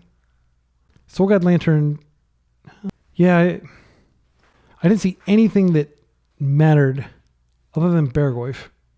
Barragoyf is in there. It's possible that we can get Barragoyf within Dismember range with this. I'm going to do that. I think this is the first time I've gone all the way down to 3 Baubles. It doesn't feel good. Leave a comment with the timestamp if you have feedback. This is the combo. We don't have any lands. I'm not going to keep this. All right, I want to win slowly and not take dramatic risks. This is a better hand. This has ability to turn 1 Tommy. This also has turn 1 Emery. I think that's definitely worth hanging on to. Okay, so I think we go Seat, Petal, but the problem is we're just Shadow Realmed if they have, because we won't have an additional land. I think it's a risk I'm willing to take though. They saw that it didn't win them the game last time. Maybe they're going to be a little more reticent, but Sink into Stupor is definitely the worst card in our hand. Yeah, if they just turn 2, that's going to be devastating. We also survived through a Force of Vigor last game, if I recall, like a very early Force of Vigor. Okay, so this is a Metallic Rebuke, which is nice. It's not what we're looking for. I'm just going to Emery and hope that there is still a game to be played and that we don't just die. Right, we are putting Painter's Servant in the yard. We have Urza Saga online. Assuming that they don't have a dramatic amount of interaction, we are in a good position. They can't Green Sun this turn. I don't think they actually play Green Sun. Please don't play it. The odds of them having it are very low. Okay, so this... All right, so they're going to return those 2. That's fine. That's just a spec a turn, but in the grand scheme of things, it's not that big of a deal. It costs us 1 mana to deploy that. They're hitting us. They are not going to tempo us before we kill them, I don't think. I'm not too worried about it. Okay, sorry, I had to break up my kids. All right, so this comes out. We get a land here. That would be good, like an island. Tomb is great. Tomb is great. So I'm going to play the Saga here, get that ticking. I'm worried about Wasteland. I think the play is we just re-Emery. Yeah, I want to re-Emery. We bin a bunch of stuff. What do we get? Get a second Painter's Servant. That's all. So we could go ahead and use this Petal to power out a Tommy, and then we can just play it again next turn. I think it's worth it. I want forward momentum. All right, we got our 2 engines online here. Our opponent can create a second otter here if they would like. Even if they have I mean, the Wasteland is much more scary right now than, what's it called? Collector Oof. That's what we knew they had. They're down to 4 cards. I just need to get through these turns where mana's tight because we've got Urza Saga. We need to create these constructs. We haven't been able to leverage Rebuke. This could be Beanstalk. That's fine if that's what it is. This town again. Okay. They're trying to tempo us with this town ain't big enough. Bouncing that. All right. So now they do have another attack for 3, but it's not that big of a deal. Let it through. That card, like, I mean, with this Urza Saga, I'd be tempted to hold it. Another Ancient Tomb. So now we're not worried about Collector Roof really at all. Play this out. I'm going to attack, create a clue. Okay, so let's think about this. We're not going to be able to rebuke, unfortunately. We can create a pretty big construct that can go toe-to-toe. 1, 2, 3, 4. Oh, we could freaking Thoughtcast here and flip Tommy. I think that's worth it. Okay, and now I'm going to attempt. Oh, no, we can't. I miscalculated. I'll just replay Emery again. I mean, we do technically have Metallic Rebuke up. I think we just want to keep the Emery pressure on because they know that we've got Painter's Servant down there. Yeah, we only have 3 artifacts. For some reason, I thought we had 4. So they have this town yet again. It's going to be devastating because they can take out our construct and continue to apply pressure. Beanstalk is fine. That is not good, but it's not devastating. Land is very intense. This is kind of like they're trying to get through the tight period where we're getting set up, and we're trying to get set up while they do all the cool stuff that they have to interact with. Yeah, I mean, Beanstalk must have been a new draw because I can't imagine you use this town so liberally unless... Okay, Storm Chaser's talent is fine. I think we just take this. I mean, it is a lot of damage. I think we just take this. Are they going to go wider? We're going to be hitting ourselves. Ancient Tomb. Next turn, we just win, though. I think I just take this. Keep this around just as a backup plan. We just win if they don't have force here. We take a lot of damage. We do have Metallic Rebuke. Okay, let's see if we draw a second Rebuke. Okay, so here's what we're going to do. We're going to float. I think we're fine now that we have Rebuke. Let's do some math because this is the key play. So Rebuke can tap this, and the Painter itself. So we go get it, and then we tap, we pay 2, and then we play this, and we have exactly enough to Rebuke and to Grindstone. All right, so Grindstone here. Now we're going to tap. We're going to hope they don't have like Surgical or something like that. I'll play this land out just in case I have to fight now. Okay, Painter's Servant. They said GG's couldn't get removal. We had it covered anyway. It's totally fine. Don't beat yourself up about it. I've lost so many times. I do compliment you for playing Beanstalk. Yeah, good games, well played. So that was I mean, I really do think that I totally punted that game away. Let's take a look. Can we see our record? How do we see our record? Yeah, so this Ryuga guy. No, wait, that was the Oops player. I think this could have been a 4-1-2, but I screwed up the Andy Fernandez, I think. I can't remember exactly how I screwed. I think I did like misclick a trigger or something like that. But I want to shout out everybody who played cool, exciting decks. Again, Andy Fernandez, Oops Miss Trigger. I think Kudo was playing like the Chocobo deck. So cool.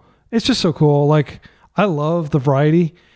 People get down on Legacy. They're like, oh, Legacy's dying, blah, blah, blah, blah, blah. And it's true that there are some toxic decks. Like we saw Oops, of course. We saw how toxic that is for them to just have the win despite you having all these different, countermeasures that you have in place and having to go down in the dumps and play their game. But then there's Chocobos. I mean, how joyful, how joyous. The list feels great. I'm still trying to get a feel for like how to sideboard. This is my list. It is probably not that dissimilar from what other people play, but the contrarian things are playing the extra Urza's Baubles and playing the extra Metallic Rebukes. And this could be wrong. it seems like there were a lot of situations where we had like excess rebukes in hand, but I'm not sure what to put in here. Like, I don't want to put One Ring in. I feel like there were a lot of games where One Ring would not have done a damn thing. Like, yeah, One Ring is kind of a dumb card in that, like, sometimes you just randomly draw it and like you're in a top deck war. Oh, I drew One Ring, I win. But like, it doesn't really function with the deck very well, in my opinion. Like, technically it gives you Metalcraft and helps Tommy flip and stuff like that. But like, you're often really crimped on mana with your Urza Sagas and your opponent's wasting you and playing against Daze decks and stuff like that. I just don't know that it's where it needs to be. I don't personally own One Rings. I don't want to buy them just to play at Eternal Weekend. I think it's, again, it's like bad card design, frankly. And I just, yeah. So again, I don't mean to trash people who are like big on One Ring. I know it's like a big part of Carnforge and Moonstompy and stuff like that, but I don't think it's right for this deck. I did see some people having success with it, but one of the great things about playing something like Blue Painter is there's no established 75. Like, you can look here. Let's pull up the recent tournament results for Blue Painter. So if we pull up Painter, it's a lot of non-Blue Painter, but you see that there are a couple Blue Painter, and there's even Blue-Red Painter, which I don't think is necessarily worth the splash. But if we just like isolate so this is going back to February. No, I don't think that's how to read this. Let's take a look when this one is. This is from July. Okay, so it's just going back like a month. But if we like I think the card that you're looking for here is anybody playing Metallic Rebuke? Because Blue Painter almost always plays Metallic Rebuke. So I'm just going to do a search for Metallic Rebuke and see how many we can find in the... Okay, so MTG Top 8 was super duper slow, but we can see that like I followed with this a few days ago. This is a user submitted one. And we're going back in time. I'll try to show you some of the ones that have, let's see, 158. I'm trying to show you some ones that have won leagues. Okay, so this one, because a lot of these, like, it's hard to 5-0 a league. It's not going to display any more than that. Okay, well, you can see this is the Pinnacle Emissary that I tried and found to be underwhelming. Yeah, I can't really show you that many because there aren't that many. The one that really stuck out at me was I was at this event. Let me see if I can find him in here. If you Google Blue Painter, I believe he's the first list, the first result. Blue Painter Legacy. This Jordan McCruchian, and he beat me at this event, the SCG Con New Jersey, and I thought like, oh, there's no way he's going to beat me. Like I think I was playing like Initiative Stompy, and I had like lots of interaction and stuff, like Solitudes and stuff, and I didn't think I was likely to lose. But he just beat me down with Constructs, and then I was like, wow, that's really cool. Like Constructs backed by, Metallic Rebuke and Force of Will to like just basically stall them out while you're uncounterably killing them with Constructs. That's really good. And so that happened like 2 years ago. And it just got me thinking, like, man, 2.5 years ago. Wow. Just got me thinking about this deck, like thinking back, and he went on to top 8 the event, and it was like, it was a 10K. There were probably like 200, 300 people. Maybe it was like 500 people. It was a lot. And of course, Noah Kaplan won the event, and he submitted a deck recently that I might feature on the channel. How do you submit a deck? By the way, we don't have like formal deck submission. You just message me on Discord and tell me of a deck and I might play it. Okay. So, yeah. And like, you can see it's much more like this was pre-Bowmaster. So they had Thought Monitor in here. They had the LED, which I think is a mistake. It's just too situational. Aether Spellbomb, which, doesn't solve the, Collector Roof problem at all. And then Mishra's work research desk, so he had lots of bullets, and that's one of the things I decided, like, I'm not going to play a bunch of bullets. I don't like playing bullets. I don't like drawing random cards that they kind of suck, outside of being something you can grab off of a but this deck was very efficient. If you look, he's only playing one island, and he's playing Spire of Industry so that he can potentially have green mana for Haywire Might. I think that's the only reason. I can't think of any other reasons that you'd want it. Let's see. Maybe for Dismember as well. He does have 3 Dismembers on the side. And Aether Sword Canada. So he's got like a variety of different Plague Engineer tech. Keep in mind, this was like 2.5 years ago before Bowmaster was printed. But it's cool. I just wanted to feature. He was a super chill dude, and we played like a great match together. He destroyed me with this deck, and it's always stuck in my mind. Like, that's no reserve list. There's not a single reserve list card in this deck, right? Like that's pretty awesome.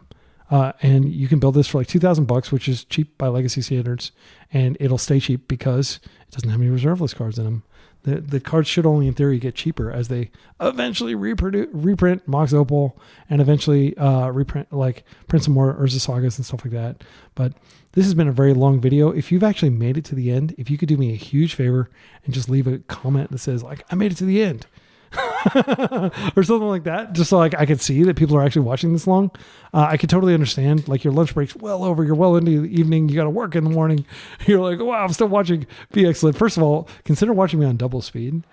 Second, I hope you have a fantastic day, and until next time, be excellent to each other and party on.